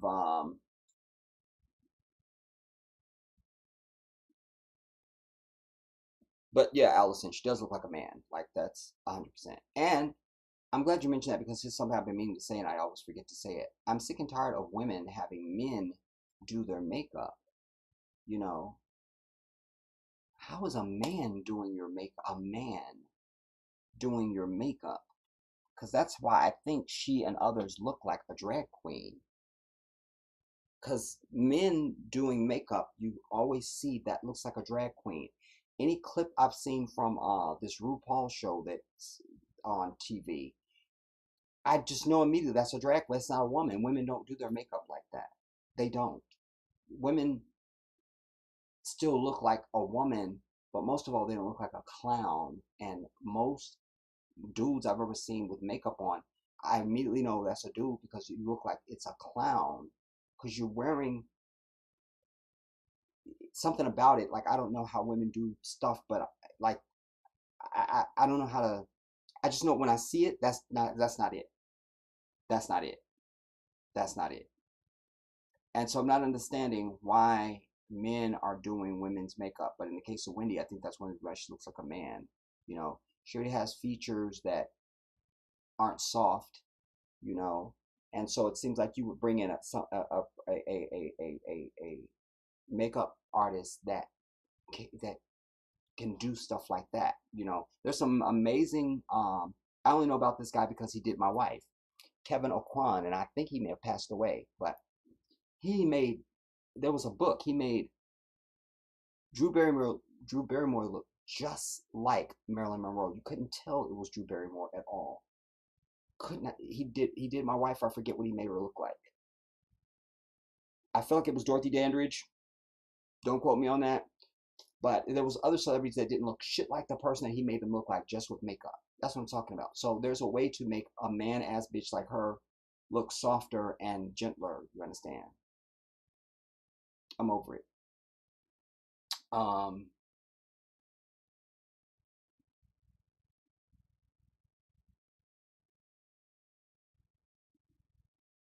April, Jedi, have you heard that Jennifer Hudson is going to have her own talk show in the fall? Ugh, it's over before it starts. It's over. Thanks for letting me know. It's canceled now.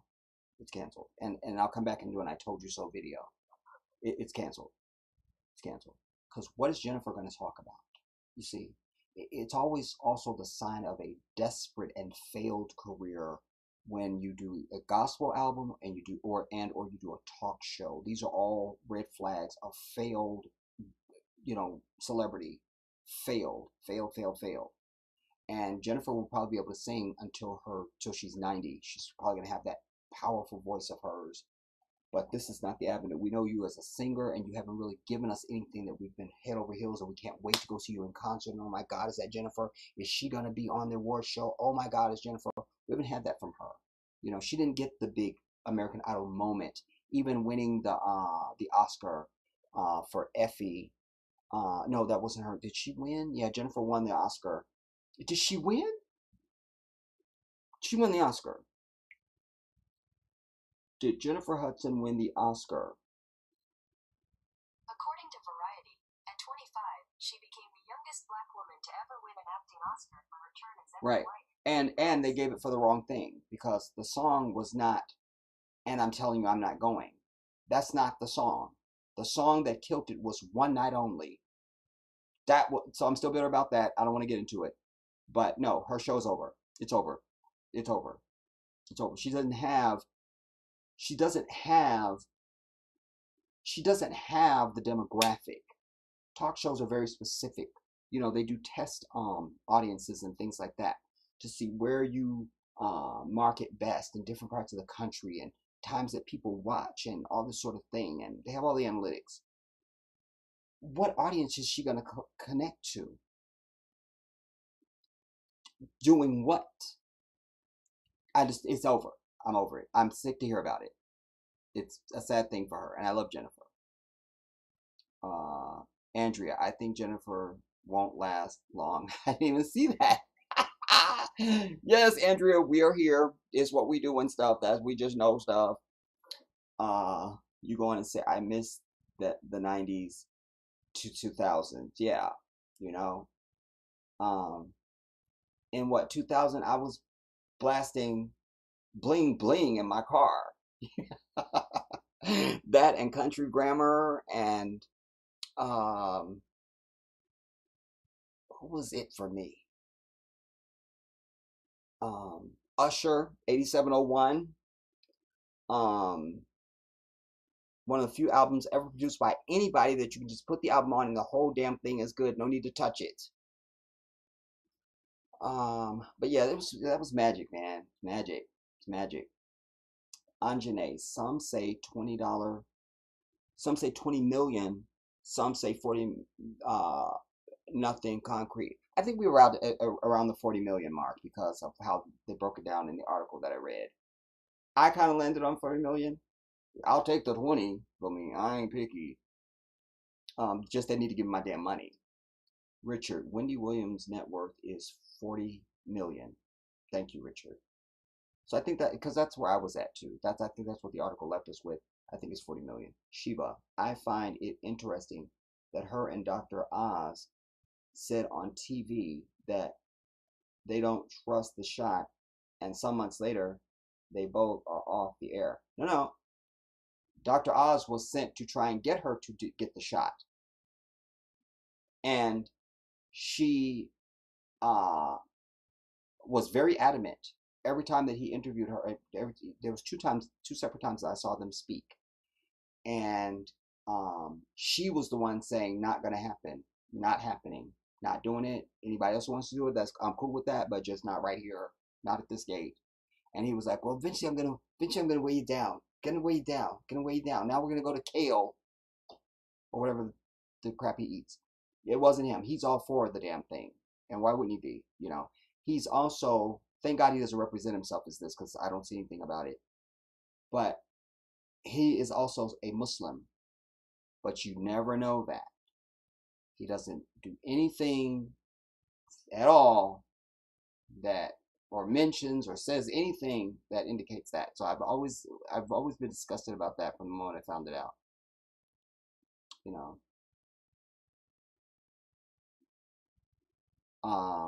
And is he off the air? I didn't know that. I don't have cable anymore, so I don't know. But that's news to me that he's off the air. KD, Wendy is paid for life. She is. And Kevin, little Kevin, Richard. All I remember about the 90s and thousands is lack of sleep, baby bottles, and endless, endless, endless nappies, diapers to you America, diapers to you Americans. um, yep, they're moving in for her money. They did the same thing to Stan Lee, and he was one of them. The previous comment, Richard, I assume you're referring to children, and if so, how many? Um, and now they can pay you. You feel me, for all your labor and hardship. Um, uh, April, Jedi, do you like the early 2000s music? What was your favorite music from the early 2000s? I can't think of it because I'm so music. I am the music dude, you understand? So I can't. Um, I named some stuff a minute ago that kind of came to mind that I remember listening to. I think also, when did Lil Kim do the jump off? When did Lil Kim release the jump off? 2003. So I was still grooving. You feel me? It was a lot. I mean, because it wasn't just. I mean, oh man. Um, didn't we have? Sorry, Miss Jackson. What's their name? Uh, Outcast. Didn't we have them in the early 2000s? Um, Even Britney Spears' bitch ass wore me down with the Slave for You. I was like, damn it, I have to like listen to her music. Oh, she wore me down. Um,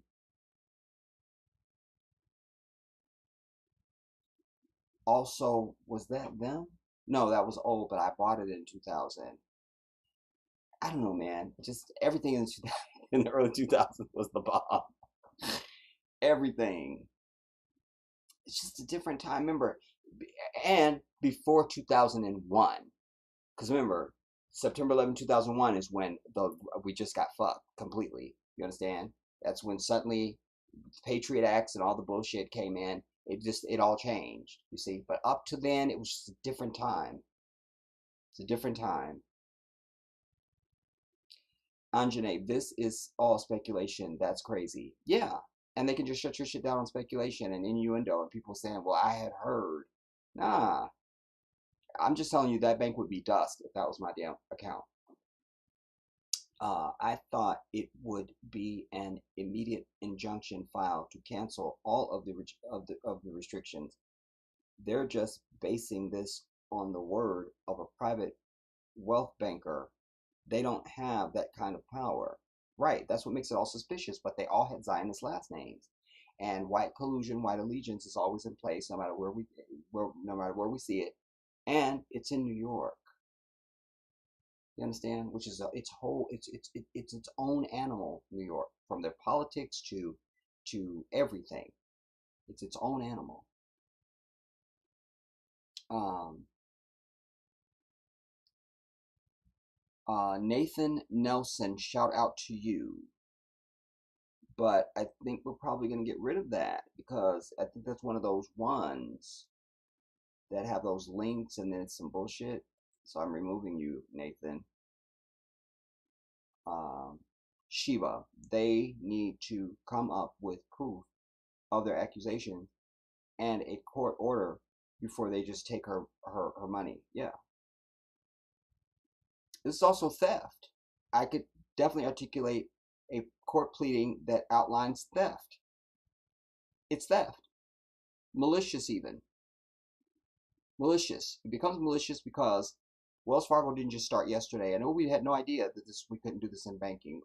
We didn't know. So it's malicious because you know better. And it's also malicious because you should understand the danger and the impact that a move like this would have on your client. She's injured by this. She's injured by this. Injured is the word we want. Injured. Injured. Sheba, that you go on to say they acting like the dope man got her ATM card. I can't. Betsy, shout out to you, Queen. Only catching you an hour in. We'll have to rewatch tomorrow morning. I love you, Betsy. J9, shout out to you. And shalom and salam. And akwaba, as we say in Ghana. Robert Epps. Nipsey was the Tin Man. Robert, wasn't that you that was telling me about the Farrakhan thing? I don't know if you was here, but I watched the Swan Song. I started watching it. Is that the one you were talking about? If that's you, one of the fly monkeys. Okay, okay, okay. Yeah, I thought, but no, but they were asking about the lion, and I don't know what the Johnny played. I saw him on when you Google the cast of The Wiz, but it was taking too long for me to try and find out what role he played. So somebody else find it out, and then just let us know. KD, I was chatting with Richard. I do not know how to isolate a person's name.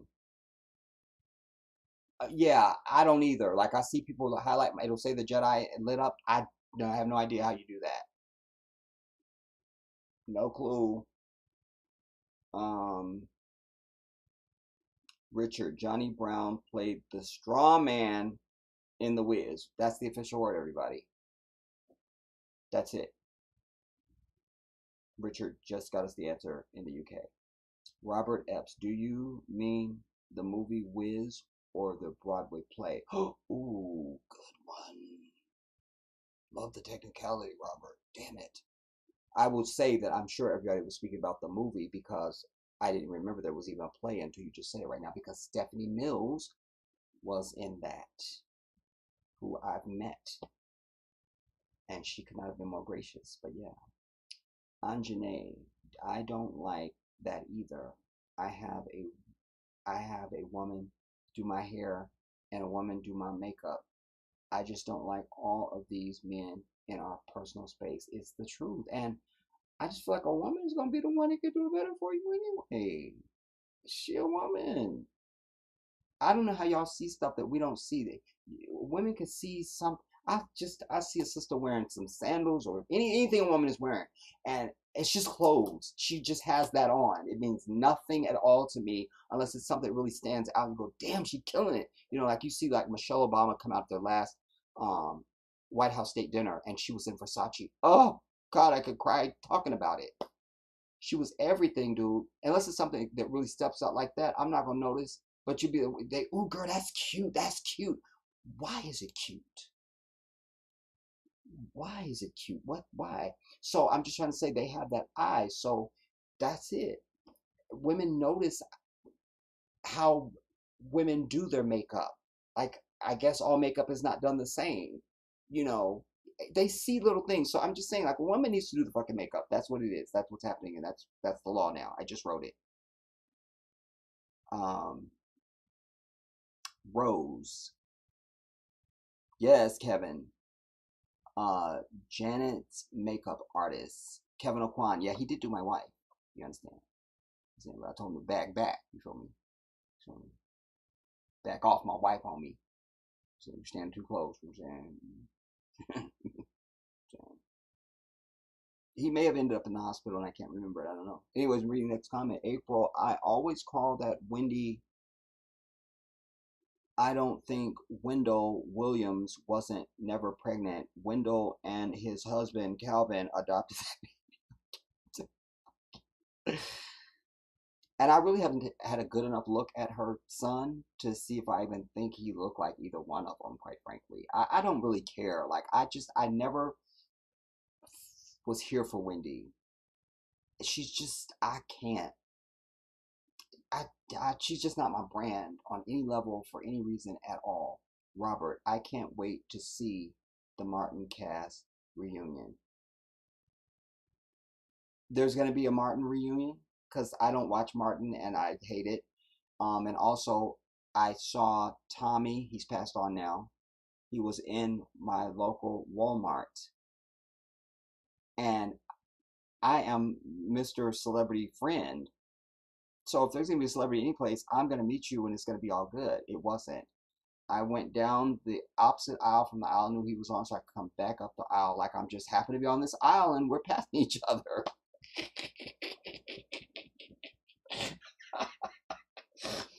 But he pulled this one on me. Yeah, so and so. Yeah, so and so. Bitch, you're not on the phone in Walmart. Stop it. I should have just ran into his cart and been like, oh man, my bad. Oh, you Tommy, what's up? I wasn't feeling it that day. He wasn't that important. And I just went by and was like, hey man, I like your work. And kept it pushing. It was nothing. Um, and that show does not need to come back, you know. But a buddy of mine is in love with Tashina Arnold, worships the ground she walks on, and so he will definitely be doing back flips and cartwheels if they're coming back with that show. And Tashina and they also look the same, so it would be a good from that standpoint for people that like the show. I hate it. I never watched it, but yeah, definitely going to be made there. Sweet D, shout out to you. And blessings back at you, Queen. Richard, 2 boys, 1 girl. Alhamdulillah. Wow, what a blessing, man. Wow. So that was because you were saying you're, so they would be, so that would have been, let me do some math, Richard. We're in 2022.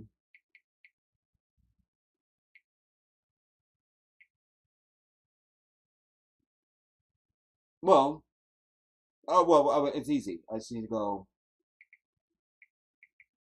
Oh,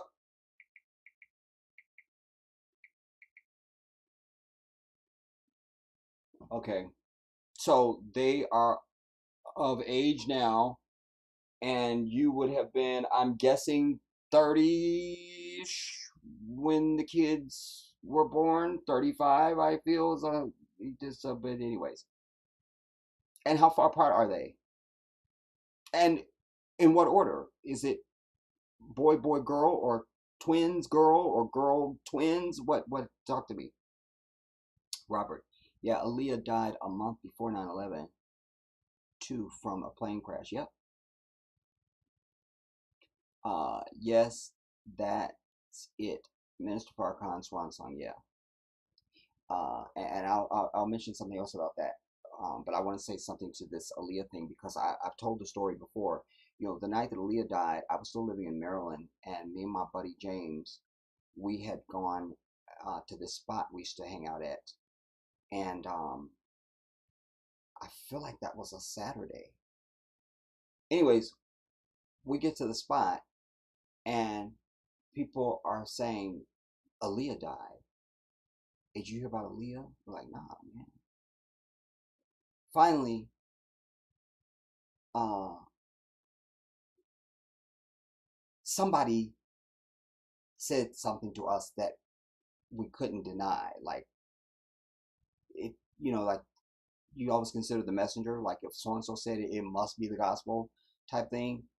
And it just for some reason just took that wind out of me. I'm like, oh man, I'm just going home. Let's leave, dude. Like I just didn't feel anything after that. Like I just was just something about her death just deflated me that day when I learned it. Wow.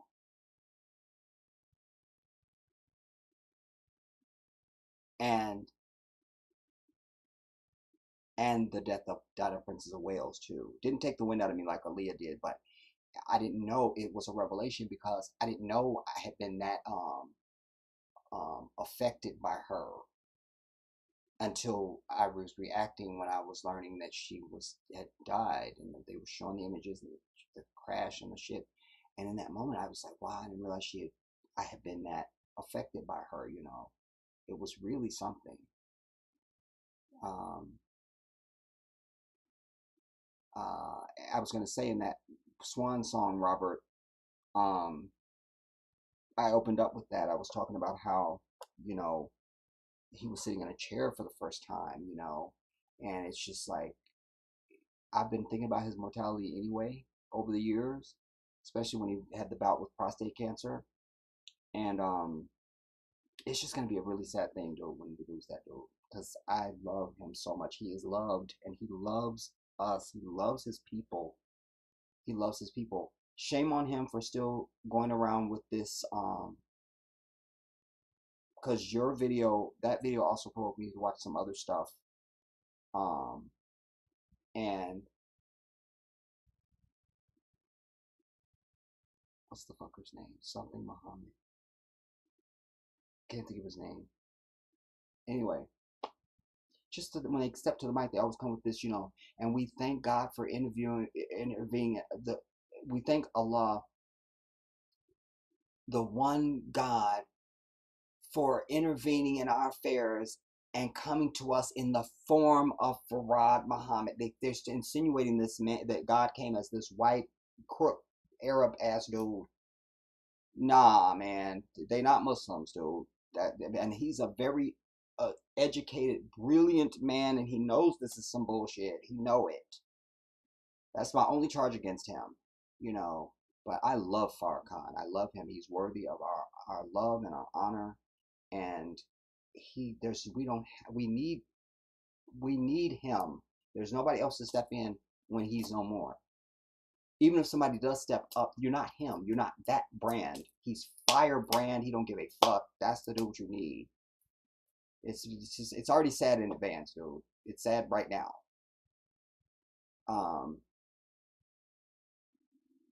Barbara Edwards, shout out to you, Queen. So good to see you. Hello, Jedi, and everyone in the chat family caught you live. Yes, you did, indeed. Alhamdulillah. And and I haven't really been over a whole bunch of stuff, Barbara. I reopened with the Johnny Brown thing from Good Times. Bookman, he just passed away. We don't know how. It was sudden. Anyway, and that's fine. And then I went into the Wendy Williams thing. So, you know, um, Anjane, you have to use this symbol at and put the person's YouTube name after that. That will direct the message to them.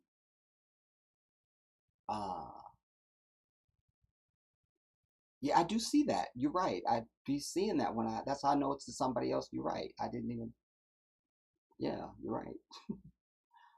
Richard excuse me, Run DMC's 1988 album, Tougher Than Leather. Not a single bad track on it. Amen. That's the truth. Indeed, how do you know? How do you do that name highlighting thing? Yeah, how do you do the highlighting thing? How do we do that? Robert, they believe that Master Fard Muhammad is the Son of Man that Jesus said was coming from the East, and they're worse than the damn Jews. The Jews are still waiting on some damn Messiah. Which Messiah are you waiting on? Because there's no Messiah mentioned after Jesus Christ, and he came to proclaim the good news of the one who would come after him. We have him now, Muhammad ibn Abdullah, sallallahu alaihi wasallam. We have it. So what Messiah are you waiting on? Just if you could just tell us, we just get a statement before you. If you could just, and the same thing with them, like, uh, show me now in any book, quite frankly, on earth. I won't even just keep it to just Torah and Quran and scripture. Show me in any book on planet Earth where this dude is prophesied to come. Just show me. I can't. They just pull that out of their ass. They are man worshiping. They worshipped this Fard person who was a criminal. I did a video. It's here on the channel. I've done other pieces on them over the years. Whenever I get at my wits end with them, then I, but then they worshipped Elijah Muhammad, and now it's Farrakhan, the most honorable. And this misdirection shit they do with the name Mohammed, you understand? Because there's still dumbass Nation of Islam people. God love them, because they're innocently ignorant, who have no idea that the Muhammad that the Quran is revealed to is Muhammad ibn Abdullah, sallallahu alaihi wasallam.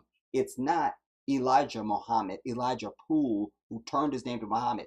So you had all them using the last name Muhammad, and they say the messenger is going to speak. Well, Rasulullah, in the 1.9 billion Muslims on the fucking earth, when you say Rasulullah, we say sallallahu alaihi wasallam. We know you're talking about Muhammad ibn Abdullah, the last and final messenger from Allah. That's it. Ain't shit else coming after that. Nothing. But they don't know that, so many of them, they keep this trickery going on. So I'm not really sure. And then one of the pieces that I watched after that Swan, I didn't finish the Swan piece, but this other piece that I watched where they were doing it was like a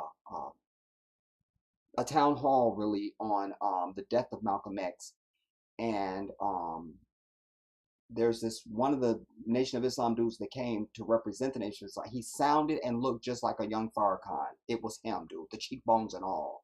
I'm like, you sure your last name ain't Farrakhan? Ain't something you want to confess right now, Jeff? And but there he came with that vomit, but there was a man that stood up in the audience when they got to the question and answer session, and he was saying, like, until I found the real Allah, where I'm not worshiping no man. That means he made the switch, which is what Elijah's son did when Elijah croaked.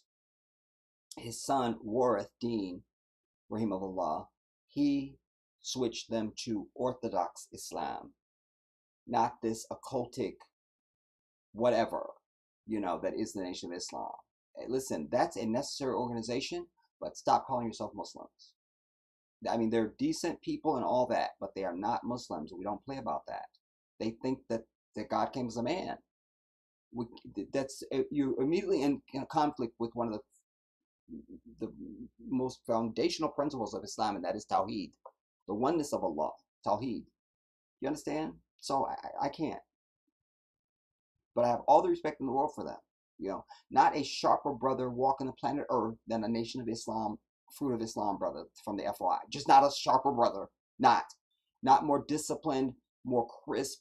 These brothers, they will be out in 110-degree heat with the suit and the bow tie on in the middle of the street selling the bean pie. Do you understand? No games. And the paper. They are very serious. So I got to respect them. Got to. They're worthy of that. But that don't make you a Muslim. Don't make you a Muslim. Like Jermaine Dupri can say all he want, but he was never married to my wife. So that's not even, you feel me? That's not even the little Arab dude. You might think this is your son that Janet had, but it's not. It's mine. So that's not even. Um,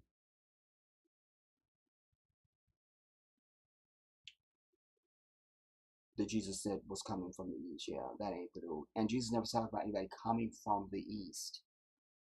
That's made up. He spoke of the one who would come after him. The Prophet Muhammad ﷺ is mentioned by name in the damn scripture, but Christians are never going to know it because you think English is an acceptable thing when it's the most confusing garbage of a language that exists on the planet Earth. That's not an exaggeration, everybody. Until you learn another language, you don't realize this is really some bullshit. There's nothing that English articulates about humanity and the soul and connection. It has nothing. It's just sounds. It's not a language. It means nothing at all. At all.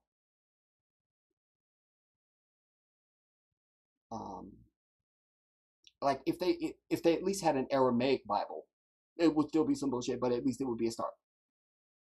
You know. Cheryl, Louis Farrakhan is the real deal. He is, isn't he? You know? This brother called the Million Man March. I was living in Maryland. And the flyer is why I went to the Million Man March. And took my brother and one of my buddies. We went to the Million Man March. On a flyer. On a flyer. And most of the brothers that were there, it was word of mouth. And nearly 2 million brothers was out there.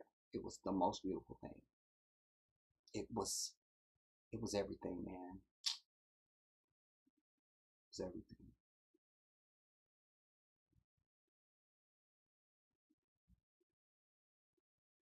Richard, I was 29. I may have been 1 or 2 numbers off. That's fine. When the first one was born, boy 29, second boy 27, girl 22. All right. I know you're 57. And if they offered me a bazillion euros to raise another child, my answer would be a very quick no.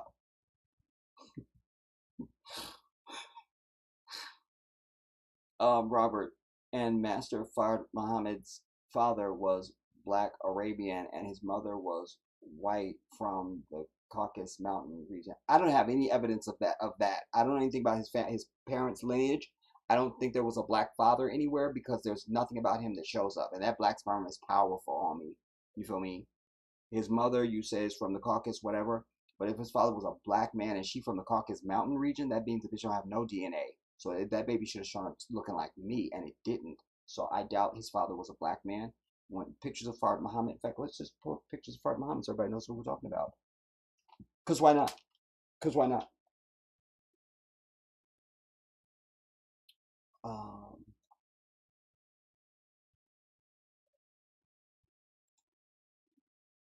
the dude was a crook, a criminal. Not say I, says the law. We have his mugshot. We literally have his mugshot.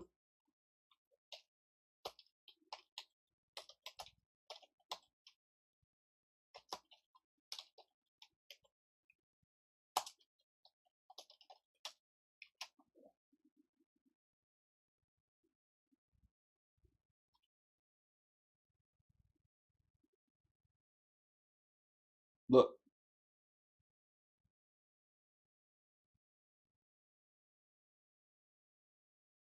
here he is. That's a white dude. .org. And I'm not sure if this picture over here is Elijah Muhammad when he was Elijah Poole, or if that's still the Fard dude. This one right here. Because I think both of them have been to jail at some point. Let me see what this says.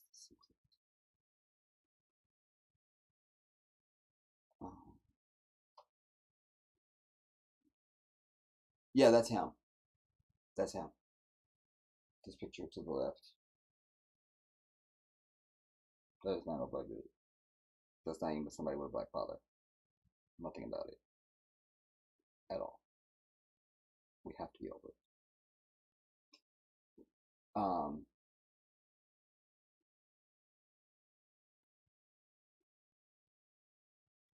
Miss Matthews, shout out to you if I haven't already. I can't remember now. I dated 1 year ago.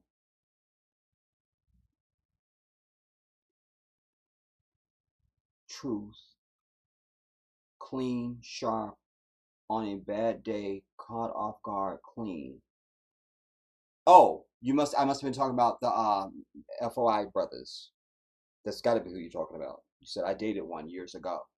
Truth, clean, sharp, on a bad day, caught off guard, clean. That's it. That's it. That's it.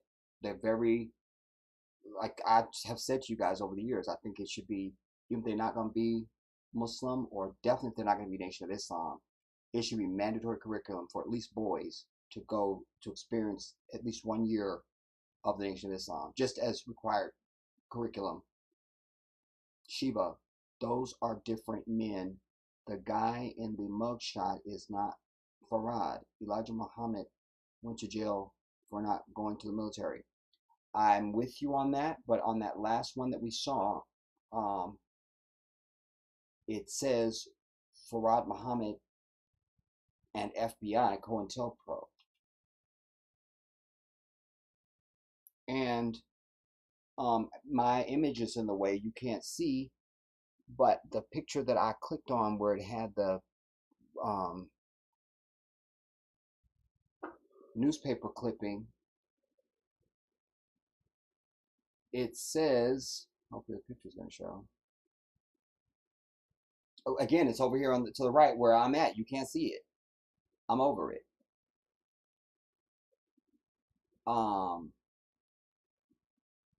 The above cover of Muhammad Speaks newspaper is shown in a authentic form to illuminate the response and method. Elijah Muhammad, messenger of Allah, would defend his message. August. That's something else. That's not the caption on the picture. Damn it. Anyway, I don't know. That's supposed to be the dude.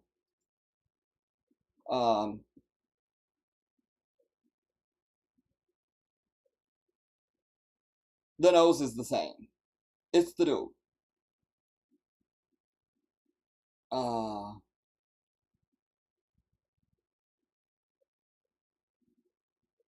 Anyway, the dude was a criminal. He was run out of Michigan. He was selling silks door to door, and he was run out of town. Literally run out of Michigan. Like, take your shit. Robert, yeah, the one in the mugshot, W.D. Ford, and the one where he is reading the Quran, that's the real picture of Farad Muhammad. But there is a mugshot that I brought in another piece. The dude was a criminal.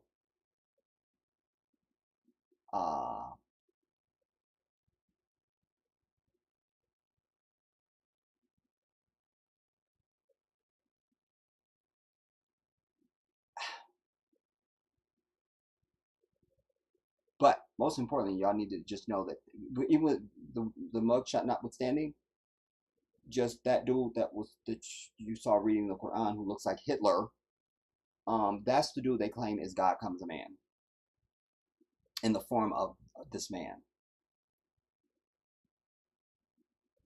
It's sickening. Very sickening. In fact,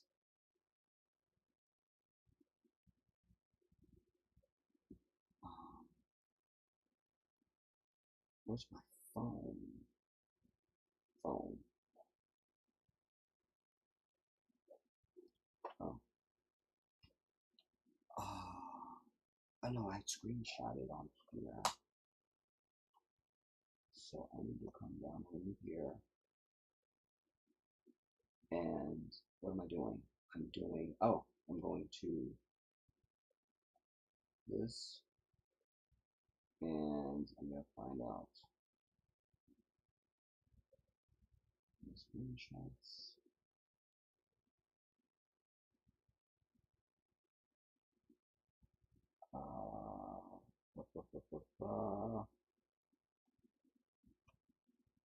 Can I even do this though? Not understanding.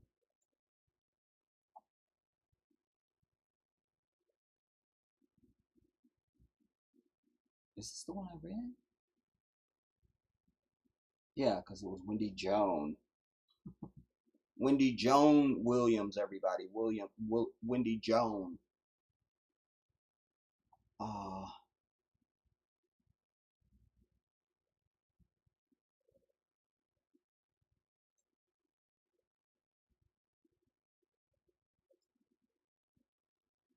what are you doing, Jedi?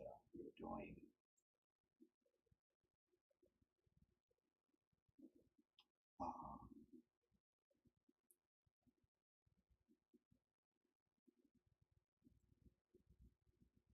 So what you can hear there.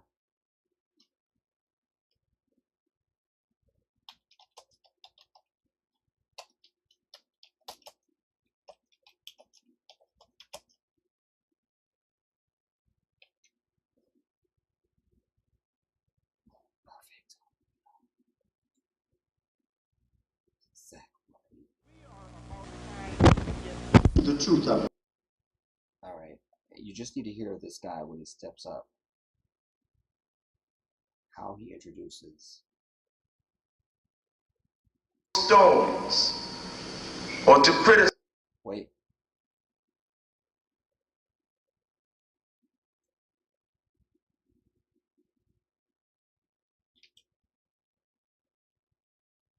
Bitch.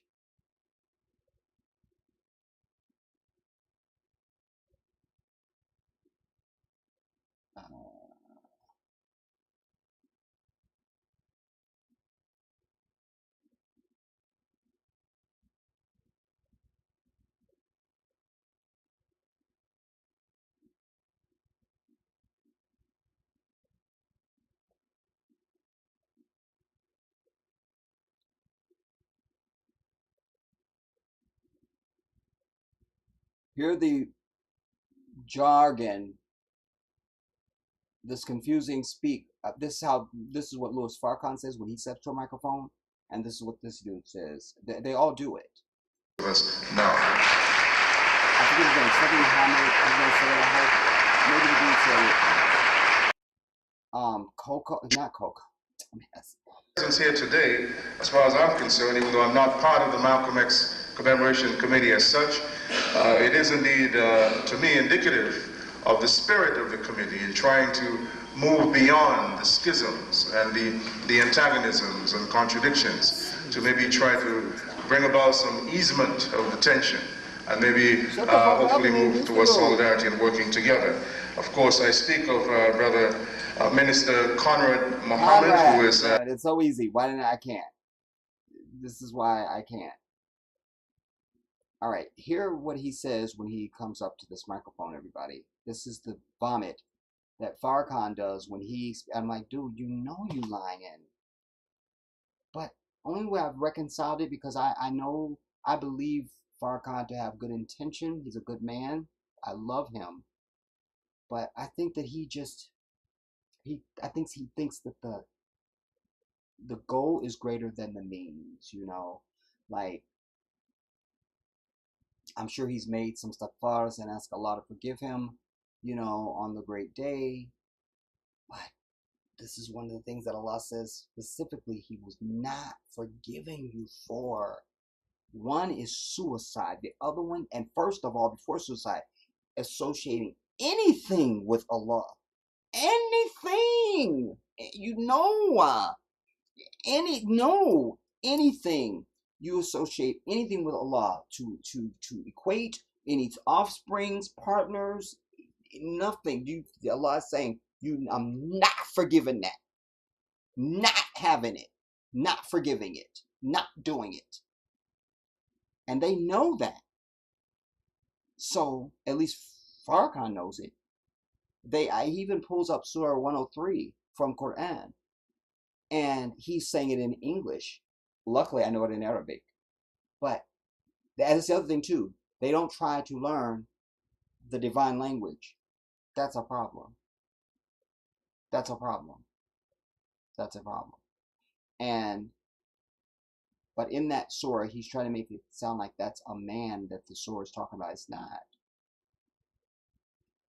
It just, I told you how to. Well, that's what he says. This is the confusing language that they give. And maybe I'll try and find Farrakhan and do the same thing, but hear this. By the way, that is Farrakhan. Don't tell me shit else. Assalamu alaikum. In the name of Allah, the Beneficent, the Merciful. Bismillahir Rahmanir Rahim. Who came in the person of Master Farad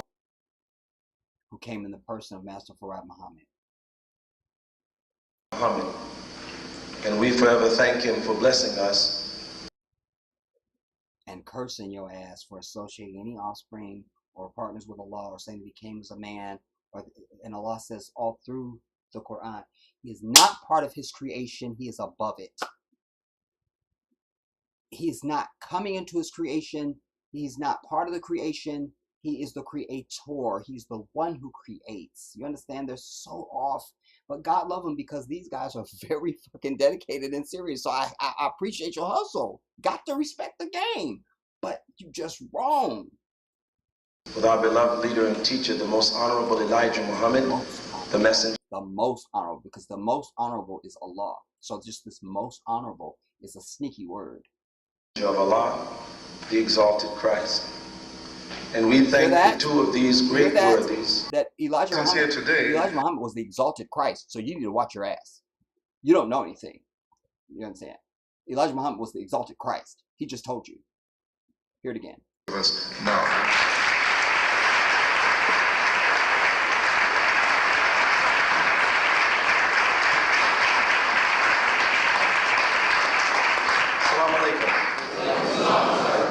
In the name of Allah, the Beneficent, the Merciful, who came in the person of Master Farad Muhammad.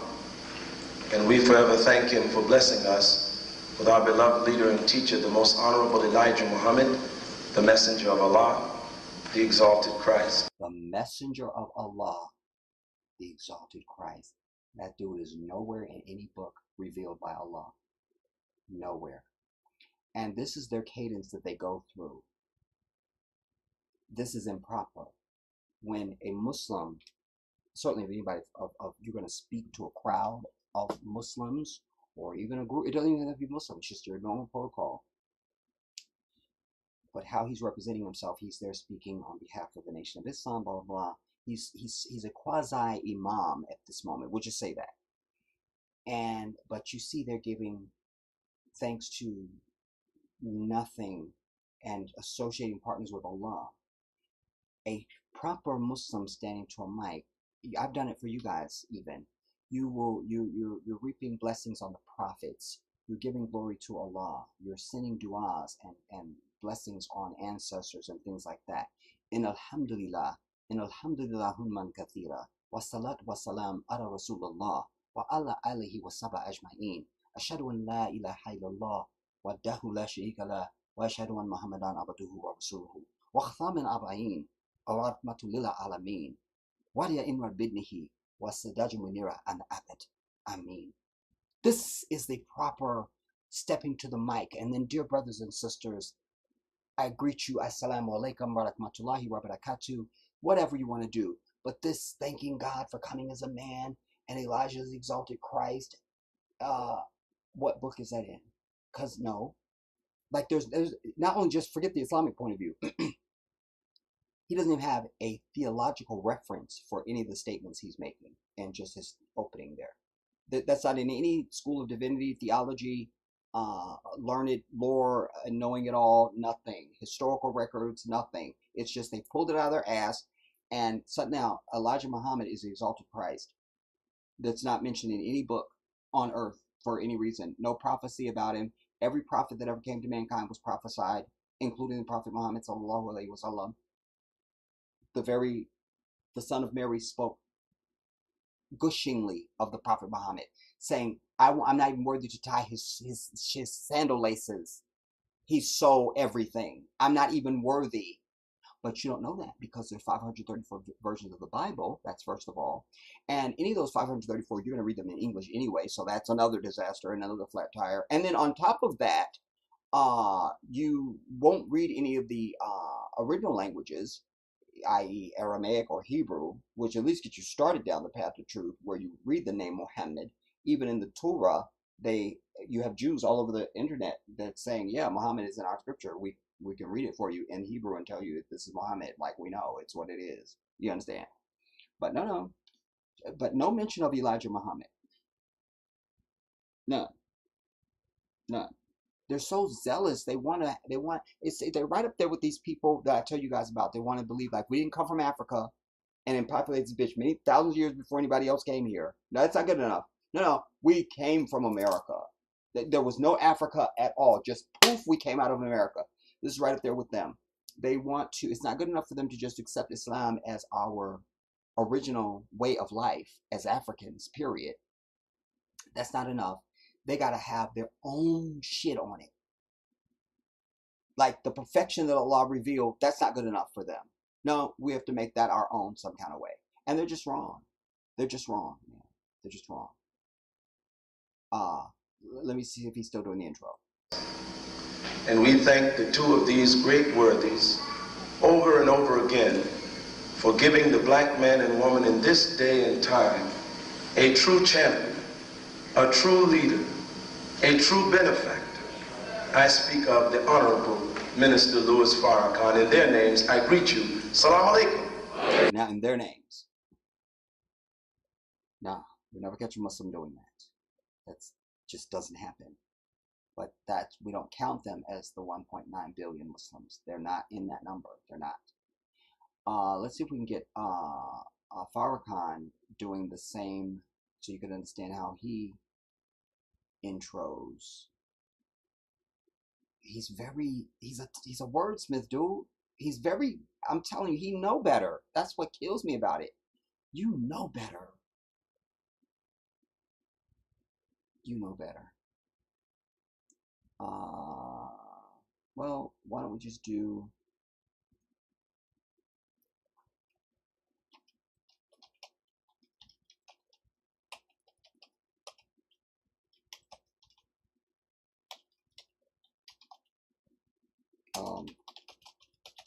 let's just do that one. That's fine. Well, they had a long intro of him. It's gonna be hard to get him because the dude was out there for like 3 hours just introducing him. This dude. Oh my God, I can't. Wait.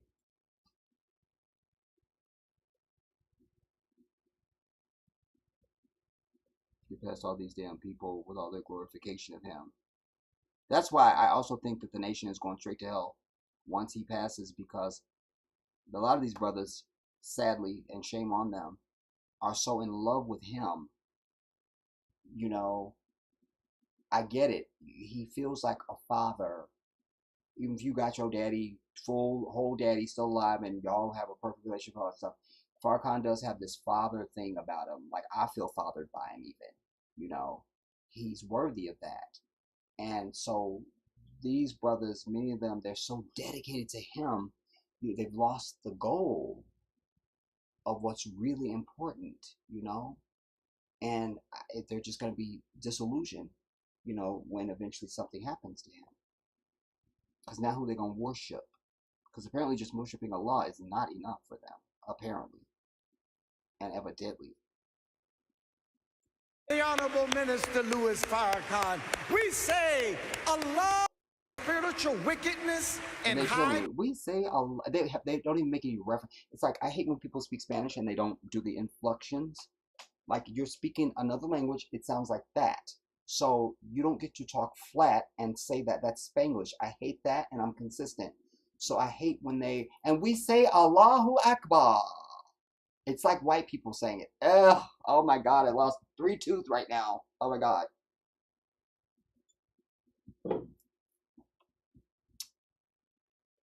you have to give other languages their respect. Do you understand? Because all language is superior to this gutter shit called English. All of it. Come on, start talking.